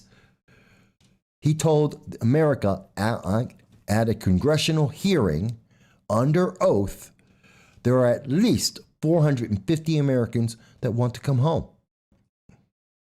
That Biden administration that's willing to lie about saving its own people, that is willing to give $6 billion, as Secretary Blinken has stated. They are in negotiations with the Taliban right now to give them $6 billion in your taxpayer dollars, money out of your pocket. We are going to give $6 billion to a terrorist organization in a country that we put them in power, where our American citizens are in daily danger of their lives, and the government is doing nothing to protect them, to get them back home. And do you mean to tell me that that kind of a government is making China afraid?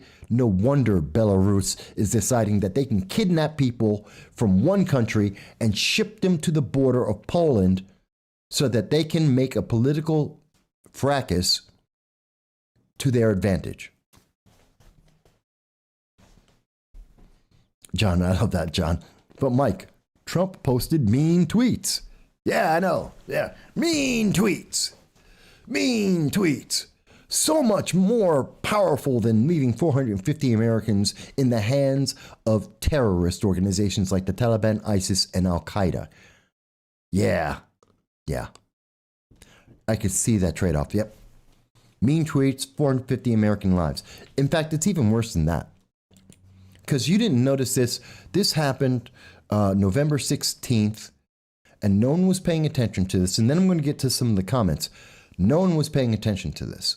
This happened while you were busy watching the Kardashians, or you were watching football, or maybe you're politically aware and you were watching the Kyle Rittenhouse trial, like I was with Ricada Law. And maybe you were watching that to see what's going on with the Second Amendment, self-defense, what's happening in our nation. Because you wanted to figure out how in the world the Kenosha shootings were racist. Maybe you wanted to find that out. But when you were doing that, what you probably missed was this conversation. This conversation from Senator Josh Hawley, speaking to Secretary Mayorkas, speaking about the Afghan refugees that are in the United States, not the people who've worked with America for 20 years that we have vetted, that we know about. No. 52,000 Afghan citizens that we know nothing about. And this is Senator Josh Hawley speaking under oath to Secretary Mayorkas about your safety, that we've been talking about for a while on this channel. This is what they had to say. Oh, come on. Of course. Sorry. It deviates, though, from the standard screening procedures. You're conducting in-person interviews of all of the refugees per the standard procedures. You testified that 100% of these people have been screened and vetted. So you're conducting in-person interviews per the standard procedures of all of these refugees? Senator, our U.S. Customs and Border Protection personnel have physical contact and question each individual at the port of entry. If there is any question with respect to that individual, any derogatory information or any question that bears on the individual's safety, the safety of the American people, that individual can be placed in secondary. Well, wait a minute. That's not my question. My question is, are you conducting the standard security procedure? Is the standard screening procedure for refugees is they are given an in-person interview to find out, for example, if they're a terrorist. So you said 100% of these evacuees are screened. Have they all been given in-person interviews per the normal process? They have not all been given Why not? interviews. That's all you need to hear. They have not been given interviews. The standard procedure for someone who is an evacuee, a refugee from one nation to another. We took in 52,000 people that are not being interviewed that we know nothing about. And as we have reported on this channel before, we know for a fact that in 4 states, Wisconsin, New Mexico, Texas, and I believe it was Michigan, that these Afghan refugees that are not being interviewed are committing rapes and sexual assaults of women and minors. That is a fact. And on November 16th, we were just told that the Biden administration has failed to do the most basic thing for you. You want to know why America's crumbling? It's not because of the mean tweets of the prior presidency. It's when you're not following the basic rules and guidelines for national security. That you allow 52,000 people into our nation that you have not spoken to, that you are not interviewing, and you are actively sending them to states. There are over 1,000 of these Afghan refugees who have not been investigated. According to Secretary Mayorkas, they know nothing about these individuals. They're going to send 1,000 of them into New York State.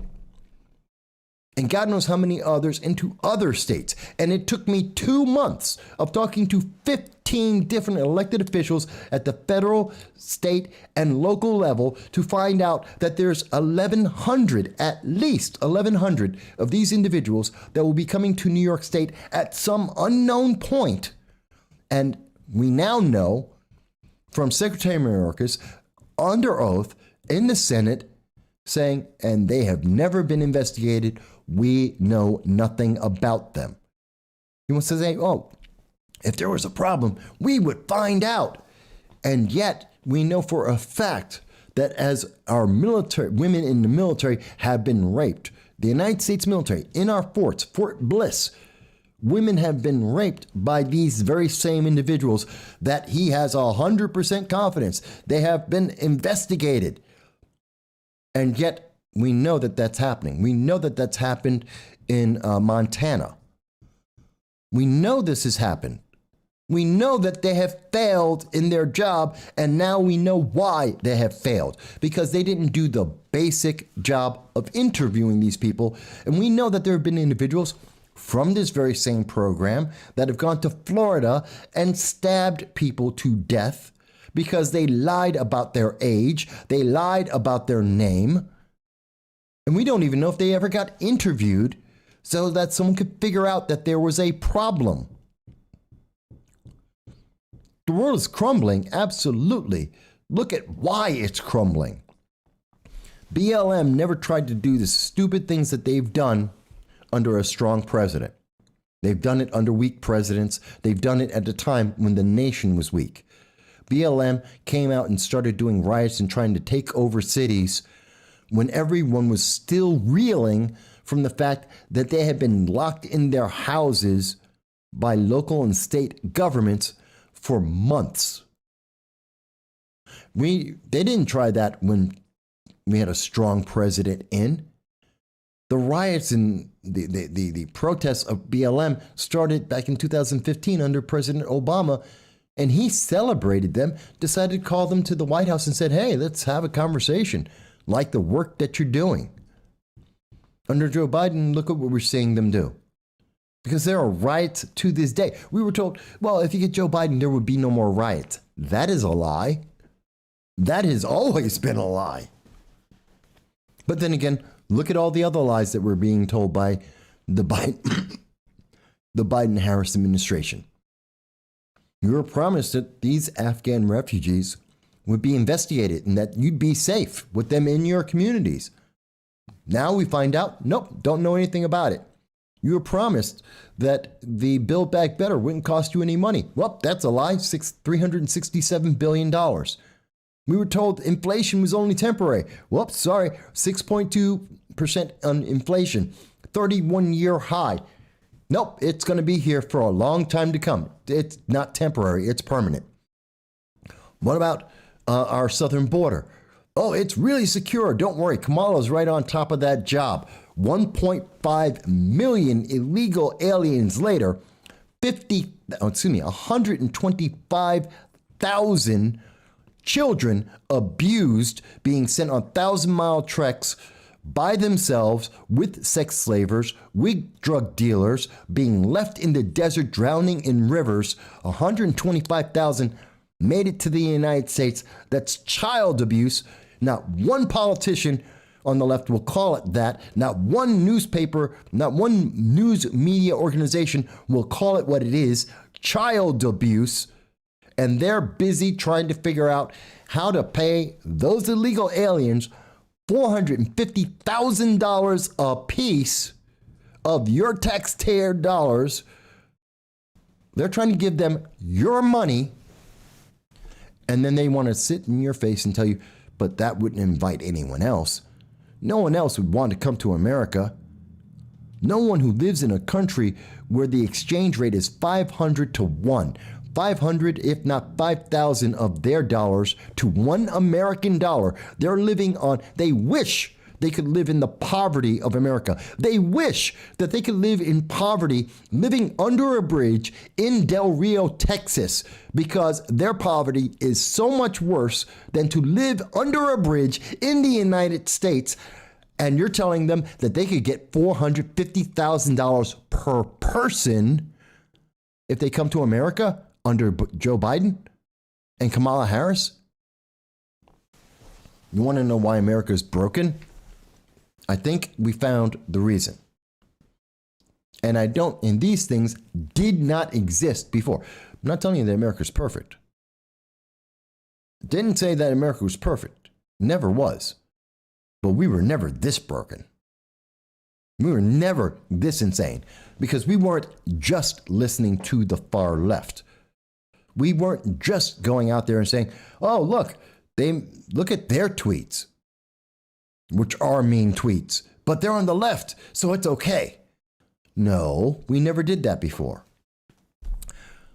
John Cordisco has mentioned Trump brought fast food to the White House, so they had to impeach him. Jeremiah mentions that there was a problem that we found out on 9/11. God be with us. John Cordisco mentions that the whole thing is like a bad independent movie. And that, I should realize Biden promised to unite the country. Another failed promise. And remember that inflation is good because you're making more. That's right, you're making more money. Mind you, you don't get to spend any of it, and the government gets to take more of that money. And things cost more, so you actually lose more. This is the reason why the Congressional Budget Office always said, don't raise the minimum wage to $15. You will actually create more unemployment, and poor people will pay even more money than if you didn't raise the minimum wage. That's been true. We documented that back in 2017, 2019 from the CBO itself. And here we are in 2021, and it's true. And yes, John, you're right. America does have the richest poor people in the world. The evaluation is that if you are poor in America, you are richer than 60% of the world. Literally, if you are poor in America, 60% of the world wish they could be you because you are rich to them. A lot of people don't put that in perspective. 60% of the world would love, they're fighting, they're clawing to illegally and legally to come to America, to be poor in America because it's that much better than their own countries. Every time that the far left wants to tell you, well, America's an evil, horrible, terrible place, remind them there are at least 1.5 million illegal aliens that decided this is the best place to be. There is a line of millions of people around the world legally trying to get into America every year. There's about 50 people who are trying to get into communist China from the United States. 50. Let's round up the number. Let's put it together. If you put all the Americans who are giving up American citizenship to go anywhere else in the world, you would have less than 50,000 people. Out of 330 million people in America, less than 50,000 people a year say, America's horrible, don't want to live here anymore, I'm going somewhere else, and they become citizens of another country. We have easily over 2.5 million people every year trying to get into America from the very countries that those 50,000 are leaving to go to. If America is not great, what do you define as great? If you're trying to tell me that we need more equity, what are you talking about? We are the most fair nation in the world. There is no nation that is more free than the United States. And that's not saying that we're perfect, but there's no one else who gets that close. Yes, John. John is correct. $30,000 a year, United States does put you in the top 1% of the world's population. That you are rich. You make 30,000, you are rich. If you make 15,000, you are in the top, I believe the number is the top 40% in the world. Because you're rich in America. Because people can't afford this. Simple little cell phone, they can't afford that. They can't afford the internet. They can't afford food. But that's, now again, these are the reasons why I see America crumbling. And it's connected again, to go back to Kyle Rittenhouse. The crumbling is on purpose. We have Joe Biden who has lied. He's lied about unity. He's lied about the economy. He has lied about national security. And here he is with his accomplice, Kamala Harris, attacking American citizens on the ability to defend themselves and the Second Amendment, which he has lied about as well. As we have documented, as many honest news media have mentioned, he's lied about all of that. And we have shown you over various videos and live streams documenting each and every time he's done it. When he lied about the Second Amendment. Oh, the Second Amendment always restricted people. No, it didn't. Never did. Not until 1934. That is a lie. Lots of lies. But it's part of the world crumbling. And it's on purpose. And that's the part that really scares me. It's in the name of justice. It's in the name of equity, whatever that may be. This amorphous, unique, non-existent thing that fits whatever scenario you want. Oh, you don't like Kyle Rittenhouse because he's white, which means you're a racist.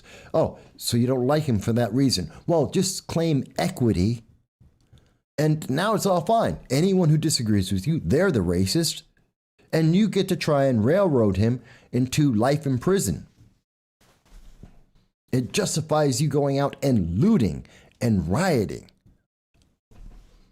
That doesn't make sense. And I get on here all over and over again. I keep asking, where is the left explaining themselves? How are they refuting what I am saying? Think about everyone on the far left you have ever heard, whether it's Newsom in BLM in New York State, whether it's Alexandria Ocasio-Cortez, Cori Bush. Name one that explains what they're talking about. They keep telling you that Kyle Rittenhouse has to be a racist. They're telling you that you have to be a racist if you think that Kyle Rittenhouse was innocent. They tell you that you have to be a racist if you don't believe in equity, whatever that means, because they don't define it. They tell you that you must be a racist because you're upset that Loudoun County in Virginia covered up the rape of a minor in the name of, or by using, transgenderism. They're telling you have a problem. You are the problem if you're upset with these things. If you think that illegal aliens should not be able to vote in elections, you are the problem. If you think that it's bad to pay criminals, yes, illegal aliens are criminals, they broke the law, to pay them $450,000 per person, then you are the problem. That's racism. By the way, I don't care what the amount is. They're probably, almost absolutely, they're not going to pay them $450,000 per person. They're going to pay them somewhere between $50,000 to $100,000 per person. And my answer stays exactly the same. That is ridiculous. It is insane. It is insulting. And it is wrong. They are criminals. They broke the law. Full stop.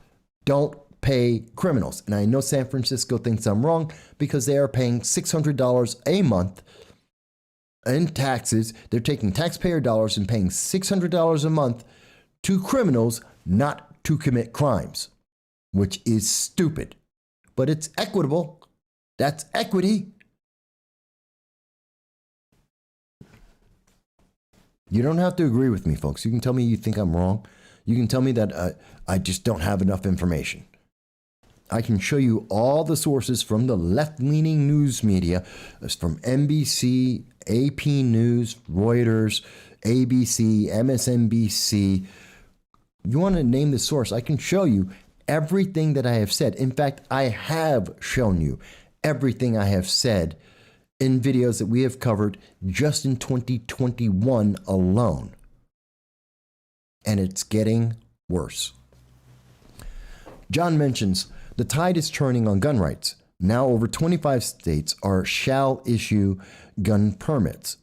Several states now are open carry, constitutional carry. 11 states, as I recall, are constitutional carry states.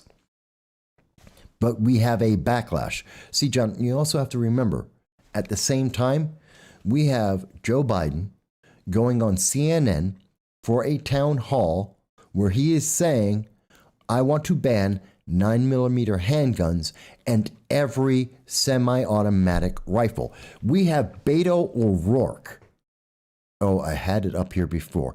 Beto O'Rourke has stated clearly that he will, if he gets elected in Texas, that he will take away your AR-15s, your AK-47s, your semi-automatic rifles. He just made that statement today. Let's see, here he is. I want to show you this. Where's his statement? I'm trying to find it for you folks because I had it before. Of course, I lost it earlier. Jeremiah mentions, I don't feel like we can call them news anymore. Honestly, it's propaganda, plain and simple. And I think that's true. I do think that's a true way of looking at it because there is a bias. Now, I'll be fair. I am political commentary. What we do on this show is commentary. We're talking. We're having a conversation. Whether you agree with me or not, it's fine. We're having a conversation. We are basing it in the facts that we can find. I am showing you the evidence and then making my conclusions. You don't have to agree with that, but that's why it's commentary. News is not commentary. News are the facts. This is what people said. This is what happened. That's the facts. Why are we getting commentary instead of news? Especially biased commentary that they promise us. No, we're completely not biased. How many stories has the New York Times gotten wrong in just the last year and a half?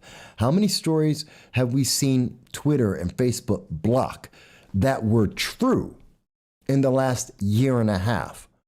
How many times have we seen the news media shut down the facts? Let's go to Rittenhouse.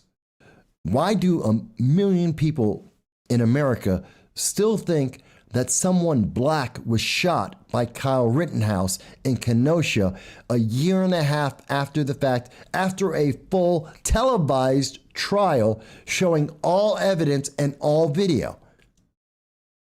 Because the media is propaganda. Because they're telling the public a lie.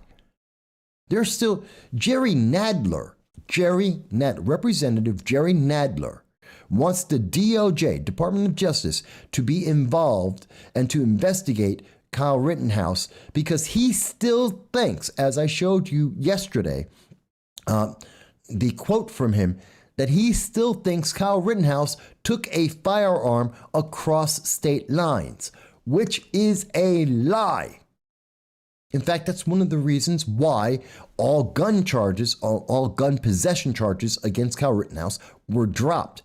It's a lie of the news media that is still being promoted. And when Jerry Nadler says, oh, Kyle Rittenhouse took a firearm across state lines, the news media isn't instantly saying that's false. That's a lie. That is not correct. And we're seeing these guys try to make law and to change your life and to micromanage your life because of their lies. That should trouble a lot of people. John mentions, but Mike, what about the truth? The largest increase in the new gun sales are suburban women, the voters that got Biden his presidency. Actually, that's not exactly correct, John. Last year, 2020, there were 5 million new gun owners at least. And 40% of those new gun owners were Black Americans. And I believe there was 20% of those were also women. So don't quote me on, I remember it was the largest number of new gun owners were liberal or liberal leaning, and they were Black, and then came women. So in that order. But your point stands. No, the news doesn't sell. Sex sells. It's insane. It is insane.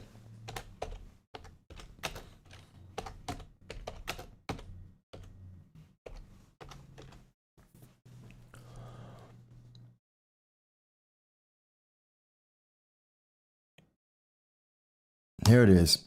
Found it.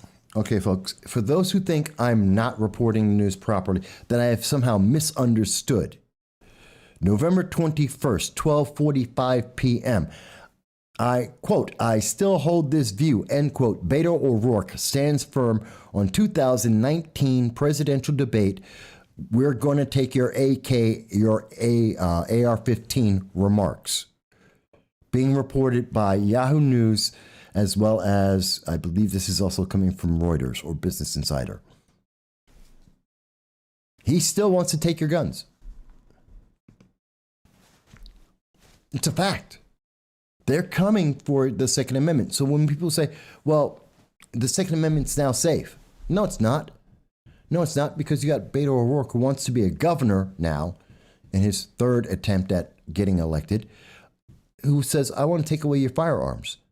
You have Joe Biden, who's there trying to say, well, maybe I'll use an executive order to take away your right to own a firearm. We have Kamala Harris, who's already promised that if she were to ever get to the Oval Office, which will probably happen January 2023, she's going to put in an executive order to take away your firearms. She's going to create a national registry to use the red flag laws to take away your firearms. They're trying to pass a national red flag bill that will allow the government to come into your home and take your firearms and to take your children. That is a fact. It's not a supposition. It's not a guess. I've talked to lawyers in D.C., in New York State. I've talked to lawmakers and to state governments, including Connecticut and Indiana, that have had red flag laws since 1999. Yes, they will take your kids too. And this is all okay because the ACLU, the news media, they're telling you, no, don't worry about it. It's okay. We wouldn't lie to you, except when they have lied to us, except when they have hidden the truth from us. So are we surprised that the world is falling apart? Are we surprised that we're seeing the decay, that things are crumbling, that it's getting worse? It's not getting better. Jeremiah mentions, if we acknowledge the presence of propaganda being deployed through media, the next logical thought is, who is coordinating the message? And what's the end goal? I don't have that answer. I don't know. Maybe someone watching knows. Maybe someone has an idea. I don't. John mentions even the ACLU, the American Civil Liberties Union, the worst of the worst, defended James O'Keefe at Project Veritas, and they denounced Kyle Rittenhouse. The ACLU came out and denounced the decision to find Kyle Rittenhouse innocent. So, yeah, they're pretty bad. It was Congresswoman Boebert, according to John Kodisco, that confronted Beto O'Rourke on taking away guns and then ran for Congress and won. Yes, and thank God she did. But the problem is, he's still running. He still has influence. He ran for president, he's run for Senate, and now he's running for governor. And God forbid if people forget, or worse yet, they say, oh, I don't want to be a racist. I'm sorry that they want to apologize for supporting Kyle Rittenhouse, for supporting the Second Amendment, and they decide to vote him in to take away guns because that'll end the racism. I mean, that's what BLM New York thinks. That's what the progressive leaders of tomorrow think. That's what we're hearing from Cori Bush. That's what we're hearing from the progressive leaders in the Democratic Socialists of America, especially the Ithaca chapter, which believes in violence to silence people. That's what Merrick Garland, the Attorney General of the United States, is doing, using the full weight and power of the government to silence parents and to attack individuals whose politics don't match up with the progressive agenda. And if you think I am wrong about this, because I have the evidence, I can show you the articles from the left on everything I have said. I am showing it to you, and I can show it to you, and I have shown it to you in many videos before today for years. If you think I am misstating this, please, I will be happy to have that conversation. I will show you the evidence because it is there. It exists. But if you're on the left and you think I'm wrong, don't just call me a racist. Tell me why. Tell me why I'm wrong. Show me the evidence that refutes what I'm speaking about. Show me how this is getting better. Crime is up, inflation is up, business is down, unemployment is at bad levels. They are higher than they could and should be at. We have more unrest around the world. Poland is getting closer and closer to having a war, which will draw Europe into it, which means the United States is involved. China is busy firing off hypersonic missiles and trying to threaten Taiwan about a land invasion, as our generals, General Milley, are calling them up, telling them, don't worry, the United States won't do anything, behind the backs of our government, our president, and our Congress, which is treason by definition. And at the same time that these things are happening internationally, we are exporting our belief, the United States ideology, from the progressive left, from our colleges, going in and poisoning colleges in the United Kingdom, in France, in Germany, Australia, and Canada, and telling them that race is, that if you are white, you are inherently racist. If you are black, you are inherently a victim. There are no winners in that scenario. And the only way to fix this is more government. Oh, by the way, you do not have a right to own a firearm, as the Ninth Circuit Court has said, as we have heard from the far left, as Beto is telling you, as Biden has told you on CNN at a town hall nationally televised, that you don't have the right to defend yourself outside your home, probably inside your home if you believe in red flag laws, and that they will take care of everything as they take away the police that are there to defend you. Tell me how that is not crumbling. Explain to me how I'm misunderstanding the facts. You don't have to like the conclusions. Let's start with, you don't have to like the conclusions I come to. Tell me where my facts are wrong. Let's start there. Because I can prove all of the statements I've made. These are facts that exist. They have been documented. They have been told to us by the left. If we want to start, let's start with that. And then let's go to the conclusions, because these things all tie together, because it's about the equality of the outcome, which you hear from progressives all the time. Or the new thing that you're going to hear from, the progressives, it's practical progressivism. That's from Eric Adams, the new mayor of New York City.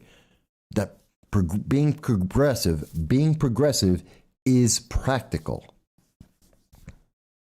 Let me ask you, if you think I'm wrong or if you have an opinion about this, you can always call in 607-242-1582. I'm happy to hear your comments about this, even if you think I'm wrong. And by the way, if you've made it this far, we've been on for 2.5 hours. If you're still listening, do me a favor. Like, share, and most of all, subscribe. Let's hear more voices. Let's hear people around the world. I know that on Friday night we had from the United Kingdom several people watching the program. We have people that are in France, that are in India, that are in Peru. They are watching the program. They're all in different time zones, and I appreciate each and every one of you. And I'd love to reach more people. We reach about 100 countries in the world with this program. We'd love to reach more people. If you subscribe, that helps us to get there. We would love to hit 1,000 people. I would love to see it by the end of the year. Hopefully, maybe in 2021. But I want to hear your voice from anywhere in the world. Call in 607-242-1582. Especially if you think I'm wrong. Especially if you think I've misunderstood or am misreporting things.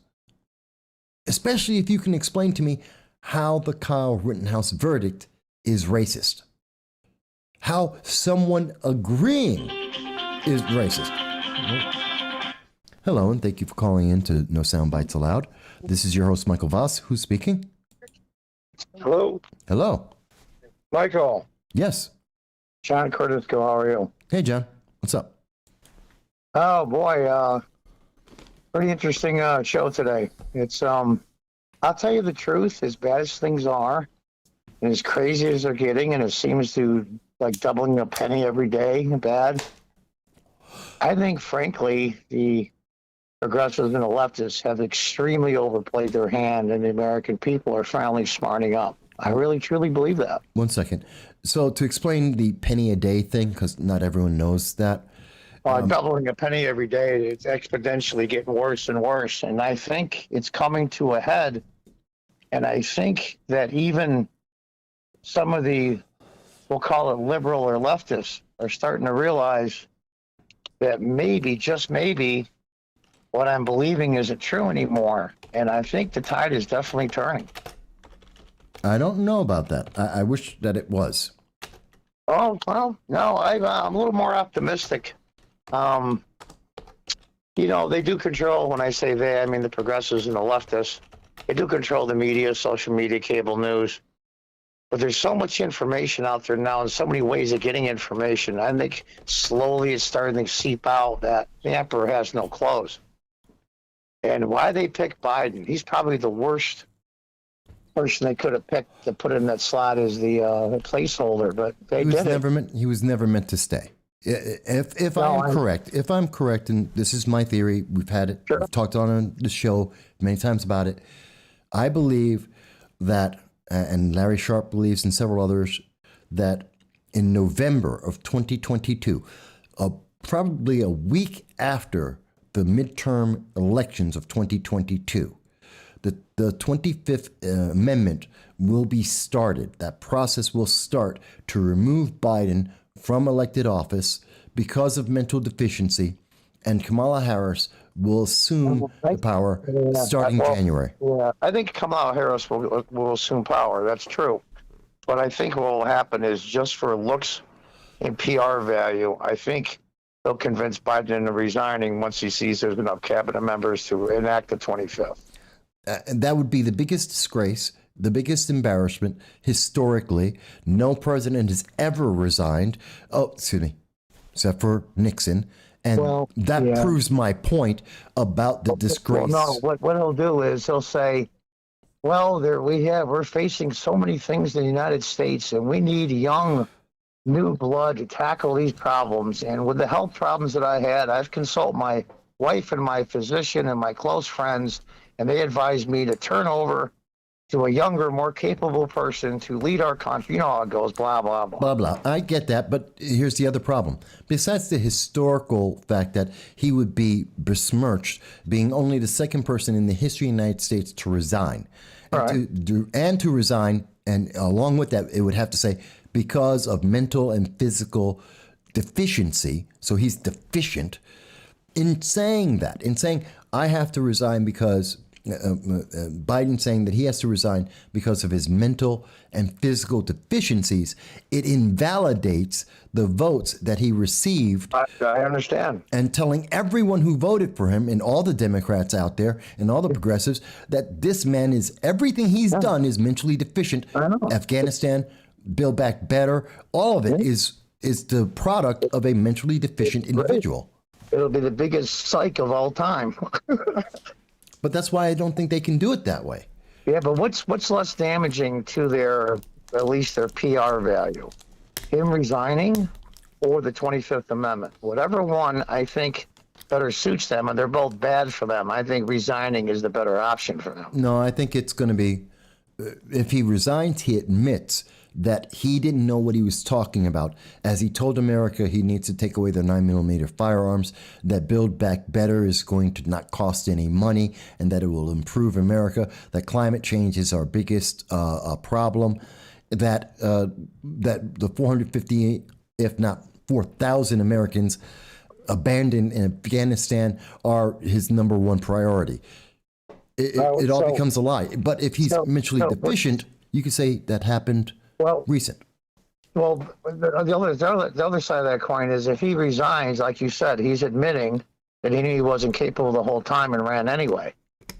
But the 25th Amendment admits everybody that pushed him, who is currently president or whoever pushed him to be president, will admit that they knew the whole time he was bad as well. So maybe you're right. They're both bad, but maybe the worst of the two is the resignation. I think it is, because you can always say, well, he only deteriorated in 2022 at some point. He hid it from us, and he hid it from us, and we know how bad he was, and we're looking out for the country now, and blah, blah, blah. Right. And it also helps because in the lawsuits that are probably going to come, as mentioned by Hal and many others, that Kyle has a case against the Biden administration, specifically Joe Biden, probably Kamala Harris as well, for defamation. But and being president does not prevent him from a defamation lawsuit. Yeah, when he's out of office, he can get sued. Yeah. Actually, for defamation, he gets sued as president. Well, you can't bring him to court while he's a sitting president. We learned that with Trump and other presidents, but Probably not. Yeah, it'll probably be afterwards. But the case it's could not be settled. not just that. I hope and I pray. Nicholas Sandman jumped. Sandman, he's the guy, one of the Covington kids there, the one that big suit. Mm-hmm. He said he's got people to hook up with Kyle. I hope the first lawsuit he wins is so much money that he hires buildings of lawyers and bankrupts all of those people. It's the only way they're going to learn. It's not going to happen. They're all going to settle out of court, just like they did with Sandman. It'll be hundreds of millions of dollars. Some of them will win their cases, like the New York Times did against Sandman. Yeah. Oh, absolutely. And I think, and the effect is not going to change anything. Well, I'm not so sure that the fear of God next time. Now they're still going to twist the truth. They're still going to lie, but they might not be as blatant about it as in the past. Wait a minute. They lost the case with Sandman before Rittenhouse came up. Oh, yeah. And that didn't stop them there.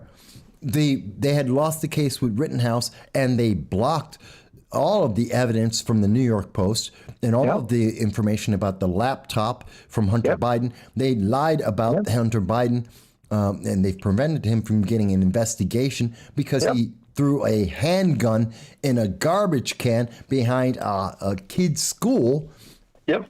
We've seen no action on any of those investigations, or the fact that, and we've seen that they've moved forward and they've covered up the Loudoun County, the cover up there, that the news media were doing their best to try and get Terry McAuliffe elected governor of Virginia and to cap the information getting out to the mainstream public about that sexual assault case.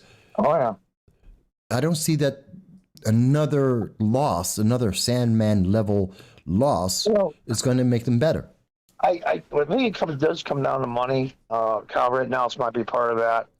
And we all see the ratings. And like any other business, whether you're a progressive or you're a conservative, if the revenue is not coming in, it's the death knell for your business. And that's exactly what's happening. Well, Jason mentions that maybe it's $1 billion, maybe not hundreds of millions, but $1 billion would change them. Although I would say Facebook lost in the European Union, they lost a multi-billion-dollar lawsuit. I think it's $6 billion, a lawsuit in the European Union. Yeah. And they haven't changed their actions. Oh, you're right, but that's only one shot. It's going to take many shots to kill this very large animal. I mean, you're going to have to. And I'll tell you the truth. I think privately, Facebook and all those guys, they're sitting around when they have their board meetings now. They don't record them anymore because it leaks out. I think they're scared to death. Well, I think they are scared of things like this program and Tim Pool, Joe Rogan, Steven Crowder, and Ben Shapiro. Yeah, he just interviewed, I saw it today on Ben Shapiro's YouTube page, he interviewed Ron DeSantis. It was a very good interview. Yeah, and Dave Rubin, another great guy. So, and not to leave out Gothics and a few others, there are a growing number of conservative voices and black conservative voices and libertarians. I'll include Larry Sharp in there too. Libertarian voices. That's why I think the tide is turning. Now, it might be a lot slower than you and I would like.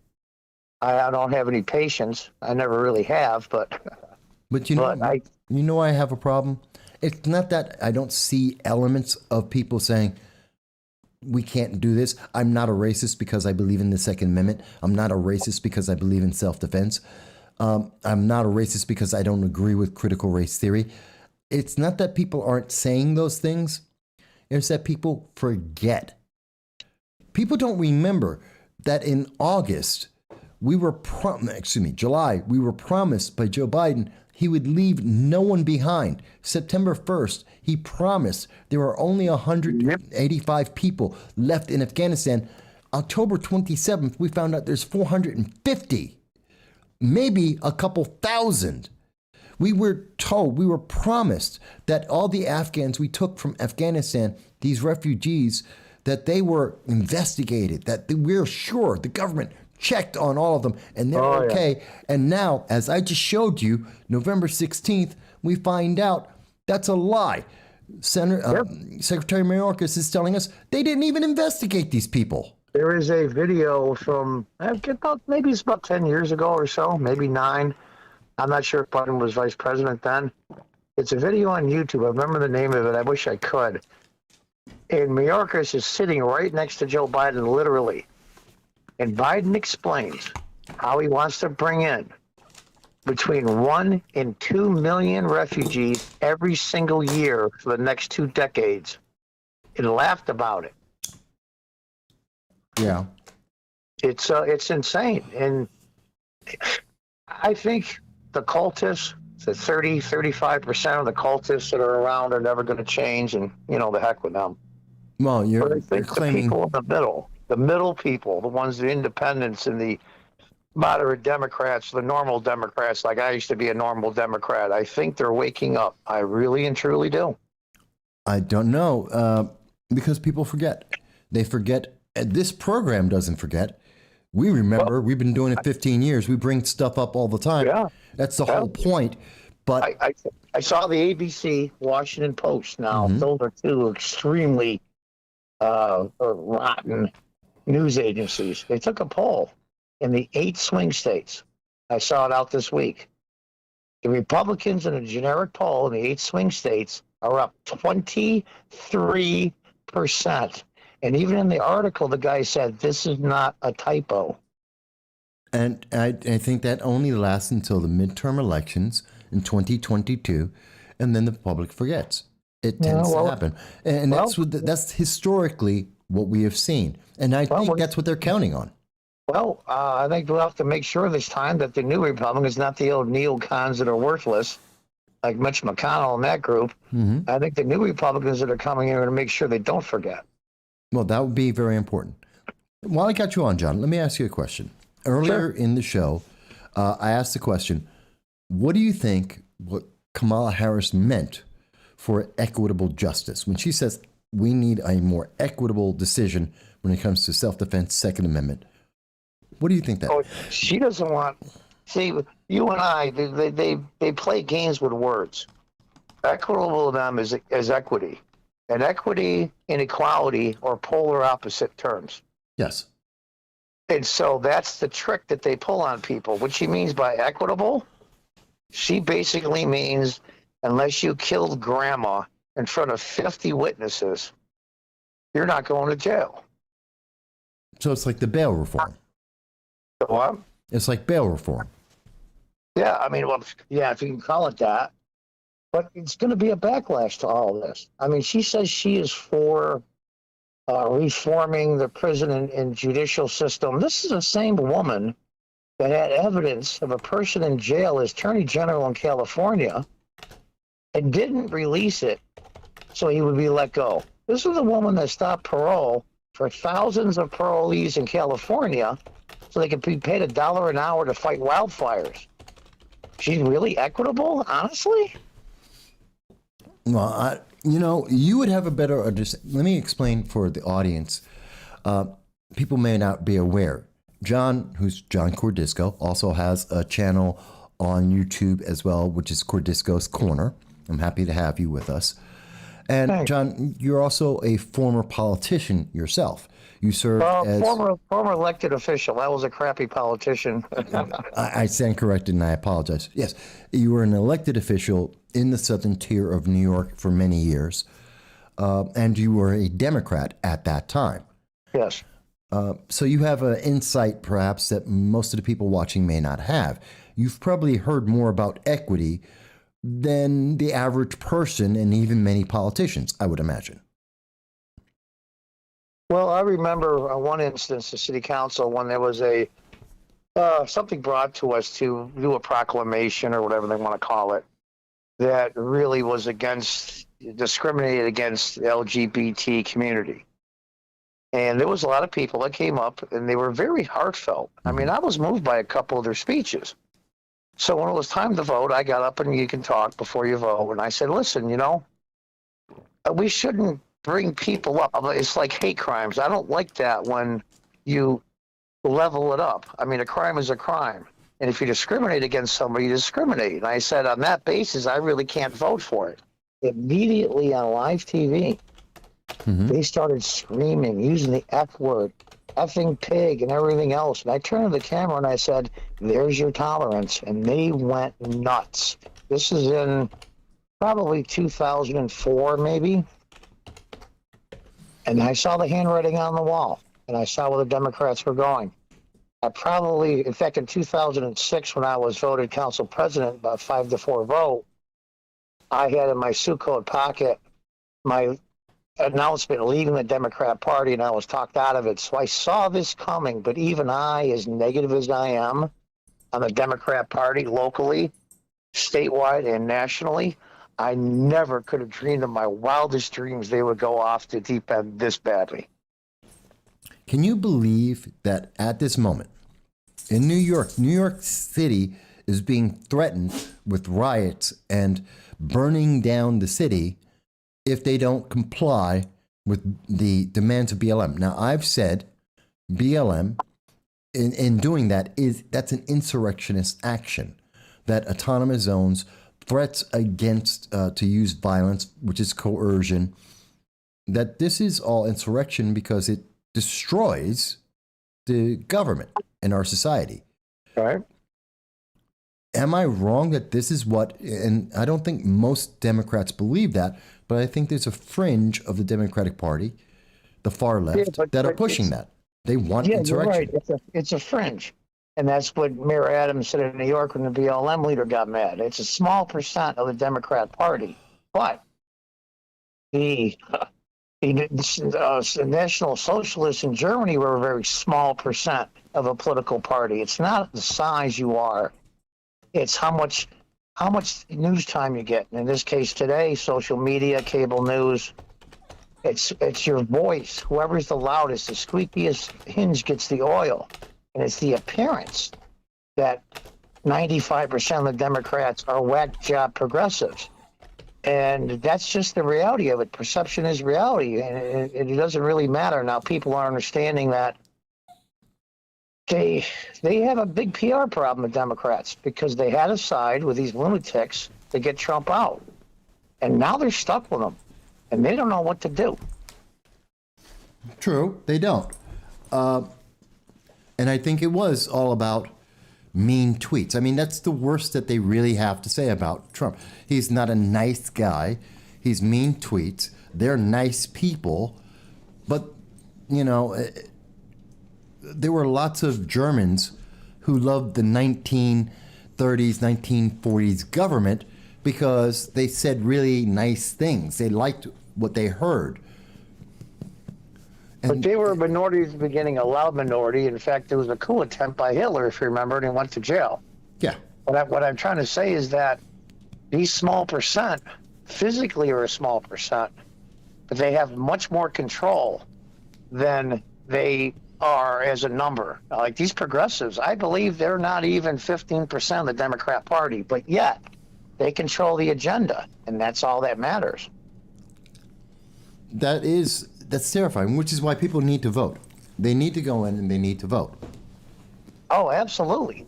And in fact, that's the one thing I've been criticizing Trump the last few months about. I wish he would stop with the we got stolen, it got stolen, it got stolen, because that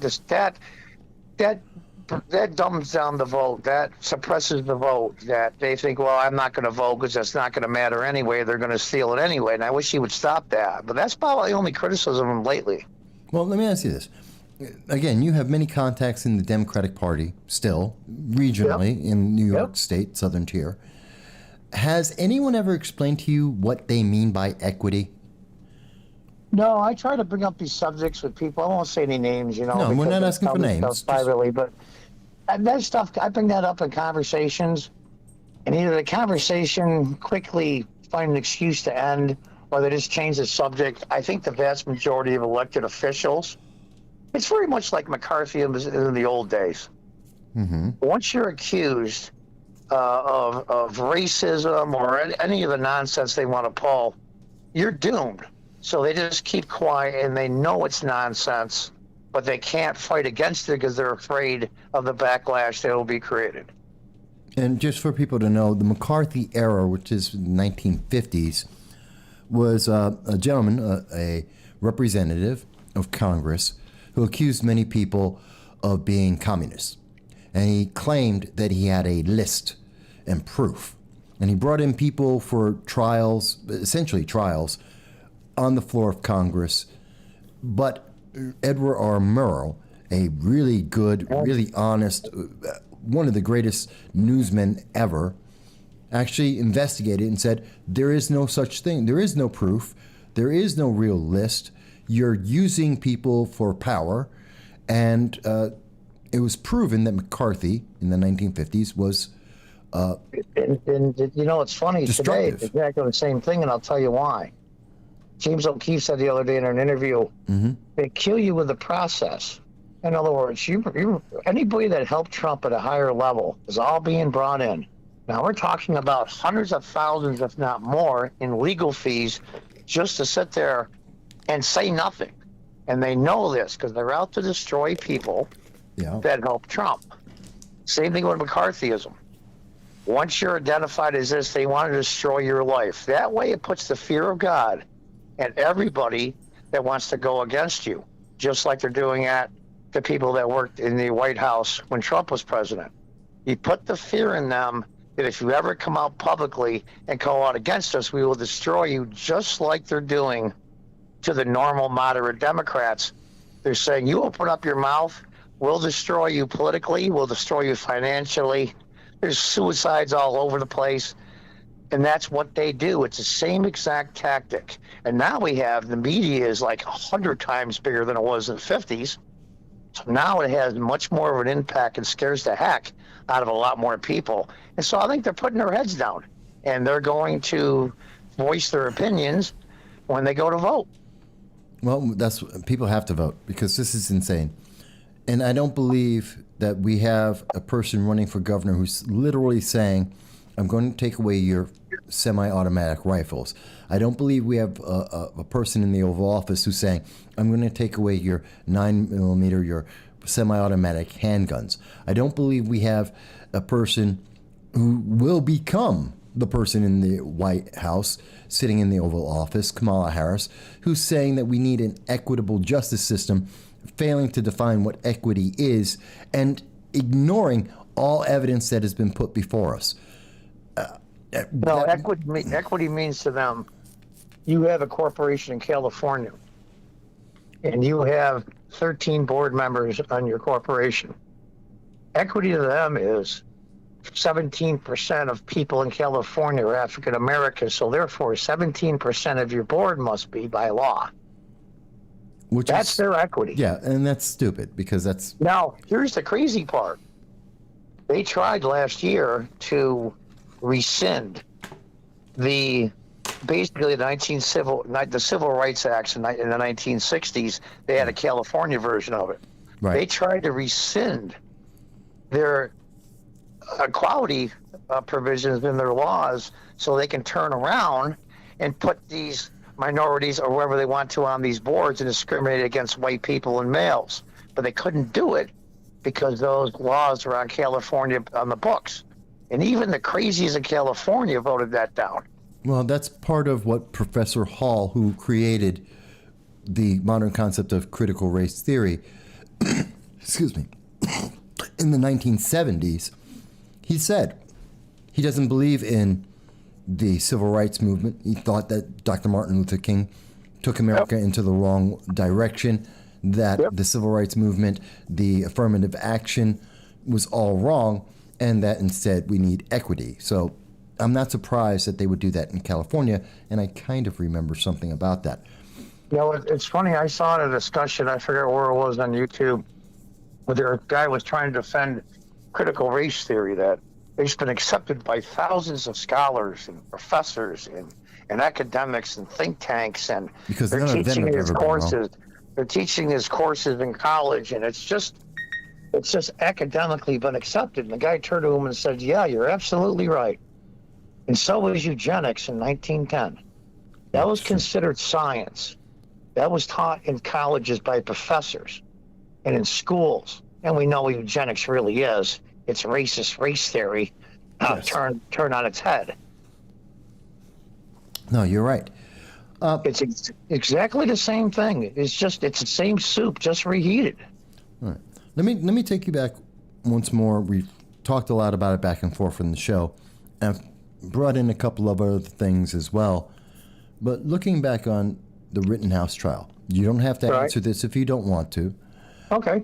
But I'm asking, do you believe that Kyle was innocent? And do you see any connection between that trial, what happened, and racism? Well, it depends what side of the aisle you're on. Now, if you're a progressive leftist, the connection you make is this. They're right. He shot at 3 white people and killed 2 white people. Yeah. But it's still racism from their point of view, and this is the way they think. I try to put myself in the position of people I disagree with just to get an idea. As do I, yeah. They call it white privilege vigilantism, that you can have white privilege and you can have the guts and the nerve just to go out and kill people and knowing you can get away with it because that's your white privilege. That's where they connect the racism. It's a real thin connect, but that's the way they look at it. That is really thin. Yeah. And It is all based on a lie, of course. but it has That guy that was to, shot, the guy that was shot in Kenosha, first of all, many people on the mainstream media think the guy died. He's not. He's paralyzed. He had a knife that he Jacob pulled Blake, out, went you after mean. a cop. Yeah. Well, He tried to kidnap a kid. He had a warrant out for his arrest, a felony warrant, but all of a sudden, all of that doesn't matter. Well, let me clarify for the public. We're talking about the inciting incident to the Kenosha riots wasn't George Floyd directly. It was Jacob Blake. Yeah, he was paralyzed. He was assaulting the mother of his children. He was illegally taking his children. He had a warrant for his arrest for domestic abuse. Police were called. He was fighting with the police with a knife. He was armed at the time. Well, yeah, too. It was funny. He even admitted. I saw the video. It was on. He said, "I pulled out a knife. Yeah. I went after the cop. I dropped the knife. Then I reached in my pocket and had a pocket knife that you could unfold, and I used that. He had 2 knives. Yeah, and he was going into and he did admit that on national TV. He then went to his vehicle, decided that he was going to drive away or get another weapon. No one's really sure. And then he got shot by police 7 times. Yeah. And that's what created Kenosha. Again, Right. That isn't racism. It's just like when we saw with Micaiah Bryant, we heard from the left, the progressives saying, well, it's okay for kids, black kids in particular, to have knife fights and to try and stab each other to death. Yep. And the interruption of a police officer in that process was racist. I mean, LeBron James made it very clear. Oh, yeah, they wanted Micaiah Bryant to stab another woman, possibly to stab her to death. That's right. And to interfere with that process is, as they said, was a racist action.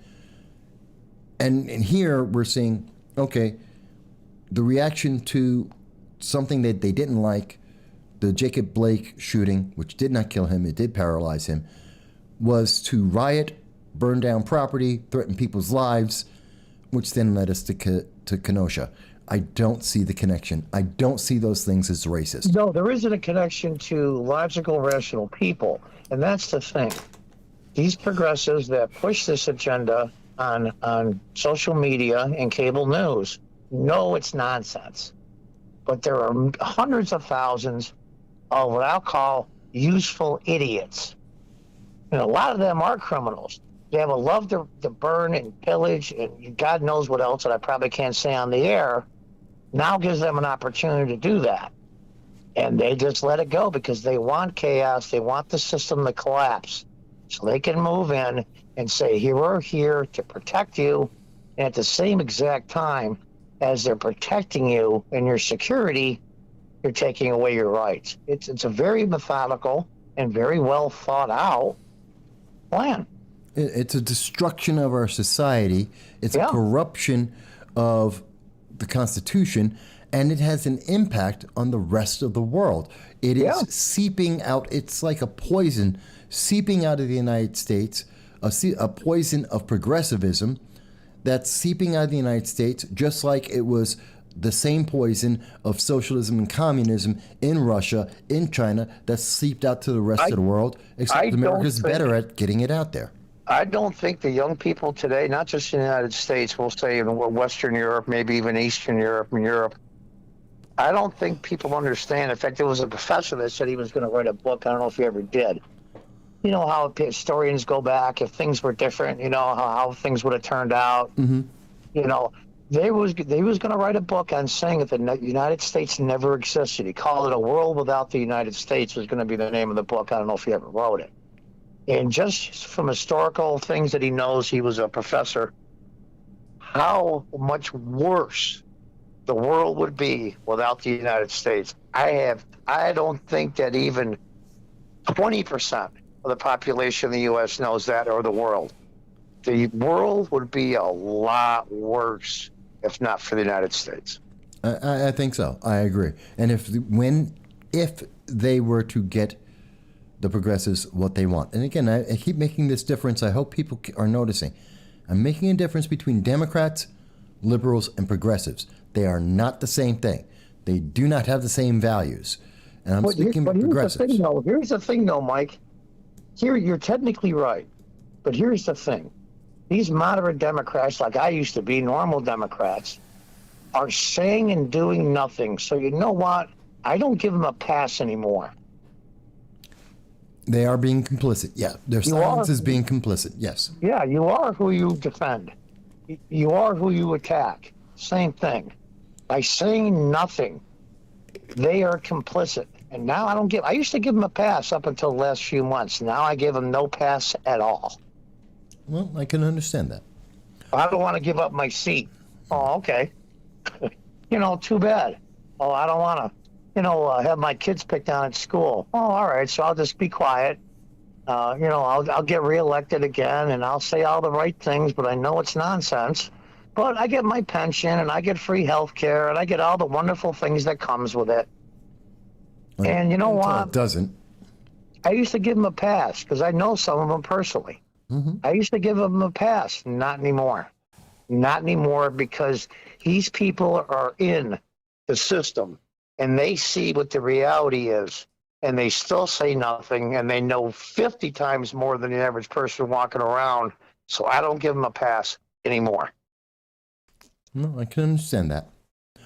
Let me do this, John. And again, folks, if you're not familiar, John Cordisco is a former elected official, former Democrat, a former elected official in the southern tier of New York.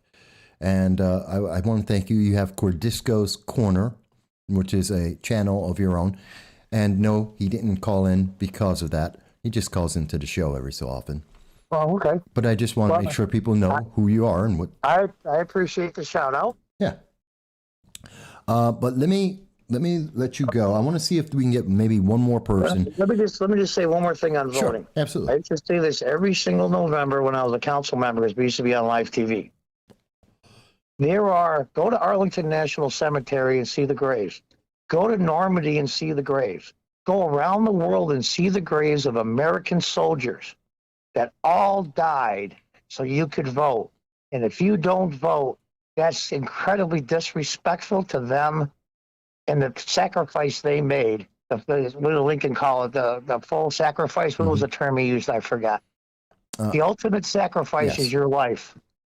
And if you don't vote, you are disrespecting all of those that died.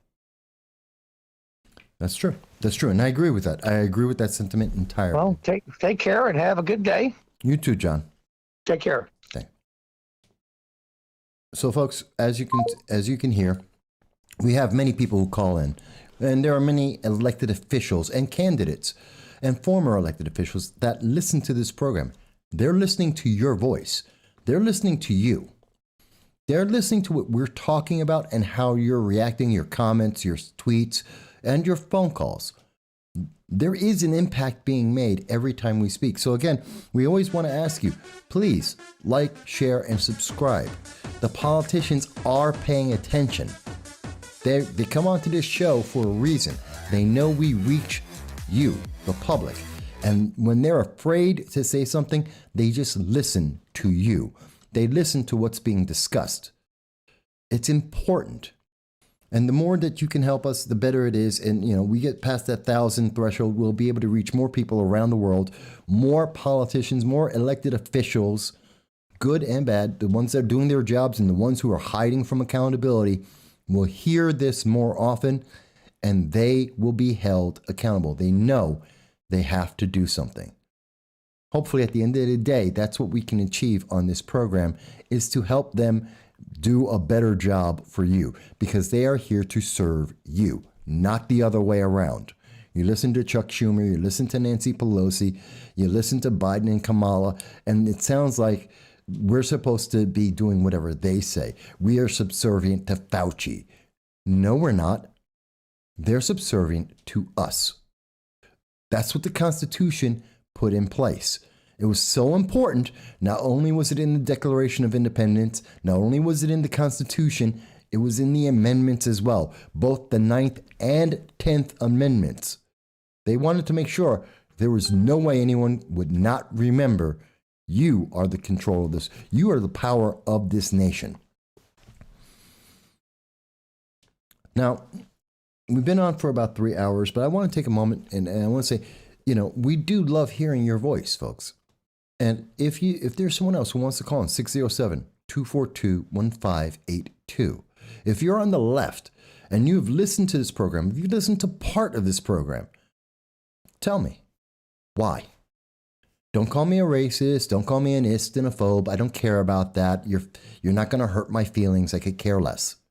That's not why I do this. I've been doing it for 15 years. I'm not trying to get famous. I don't care about being famous. If I wanted to be famous, I'd be a Democrat. And I don't say that as a pejorative to Democrats. I'm saying I'm black, I'm articulate, and I understand politics. I do fantastic.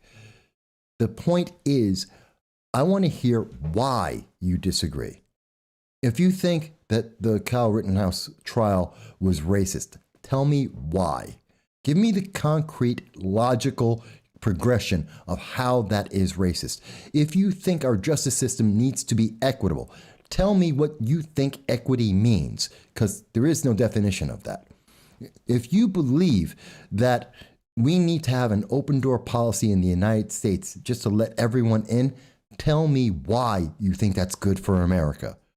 If you believe that we need to bankrupt our nation with $31 trillion worth of debt to promote climate change, as India and China ignore every one of the accords and create more pollution than the United States reduces, and the United States is the global leader by 6 times, 600% more global gases reduction in the world than any other nation. In fact, you would have to put all of Europe and the United Kingdom together just to equal the amount that the United States reduces in 1 year. And China creates more pollution than we are cutting. And if you think that climate change is more important than anything else, please explain to me, under those circumstances, why? Tell me how we're going to change China. If you think that giving Iran billions of dollars, giving the Taliban billions of dollars of your money is going to make the world more peaceful, please tell me why. Tell me how that's going to happen. Because I'm listening to all of this. I'm listening to all the news. I'm looking at the international news, the United States news. I'm reading the actual bills, and I don't see it. And I don't see that what's being promoted right now by the internet overlords, by the news media, when they lie to us, our politicians as they lie to us, I don't see that helping us. Please explain to me when Joe Biden lied to you on national TV and told us September 1st that there were 100 Americans that he discarded without a second look in Afghanistan. And we find out in October 27th, it's 450, possibly thousands. Please explain to me how you believe that man is compassionate, that he cares about you or anyone else. Tell me how he doesn't just want power. Yes, I'm passionate, and thank you, Mike. I do thank you, because I do have passion about this. I'm not angry. I'm passionate. I want an answer to this.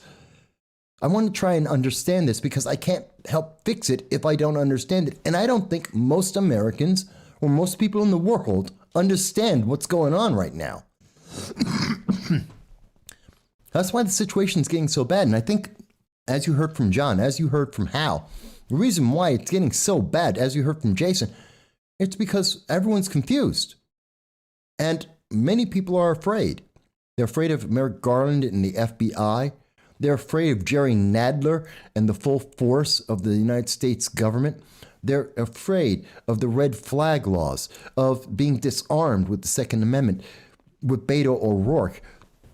People are afraid. They're afraid of being depersoned by Facebook, YouTube, Twitter, the internet overlords. But fear doesn't make it better. Silence doesn't make it better. Not voting doesn't make it better. At least that's what I believe. I started the program with the thought, and again, you can call in. We'll be on for another 5 minutes, thereabouts. I started off this program today with a question. Is the world falling apart? Is it crumbling? Has it always been crumbling? Has it always been falling apart and we just didn't notice it? It was just happening so slowly we couldn't see it. And I think the answer is no. The world wasn't always falling apart. The world wasn't always a perfect place. It wasn't always fitting properly. The pieces didn't always arrange themselves right. But the world was better because we cared about each other. There was no other time in history where, in America especially, we would ever have considered just discarding hundreds, if not thousands, of American citizens and never think about it again. And the news media wouldn't talk about it. There is no other time in history that I'm aware of where America will take in people without any question from places that are highly questionable. We're talking about from the Middle East with individuals, Taliban, ISIS, Al-Qaeda, literally one of their hotbeds. And we took in tens of thousands of people. We still, to this day, don't ask them to their face, who are you and why are you here? And then we're telling everyone, don't worry, it's all safe. It's all safe because we say so. And you're supposed to believe that? After they've lied to you repeatedly? No, I don't trust the government. I know I have lots of passion, and I think there's a lot of failure out there. I still think America is the greatest country in the world. I absolutely think America is the greatest country in the world. And I think that the Rittenhouse trial proved that even with the threat of intimidation, even with the threat of riots, even with the internet overlords trying to lie to you, misrepresenting the truth, even with elected officials like Jerry Nadler and Cori Bush lying to you, misrepresenting the facts, that they're, even with all of that, America is still a great nation. We're not as great as we were. We can be greater still, but we're still the best in the world. The problem is We're dragging the world down as we go. We're stomping down on the freedoms across this globe. We're infecting countries like the United Kingdom, France, Germany, Australia, Canada. I say this often. We're infecting these nations with the rot that is taking down America. And it makes it worse for them because they're not as strong as we are. They're not starting from as high a point. Their fall is closer to the ground. We've been soaring with the stars in America for a long time because we're free. And we've had that freedom, and that freedom includes not only the freedom of speech, but also the freedom to defend ourselves, to be able to control our government, to be able to control our elections. And as we fall, and maybe we're only falling to where every other country was, we've also knocked down every other country further. So everyone's falling. And that's a really recent thing. And that terrifies me. It makes me very concerned.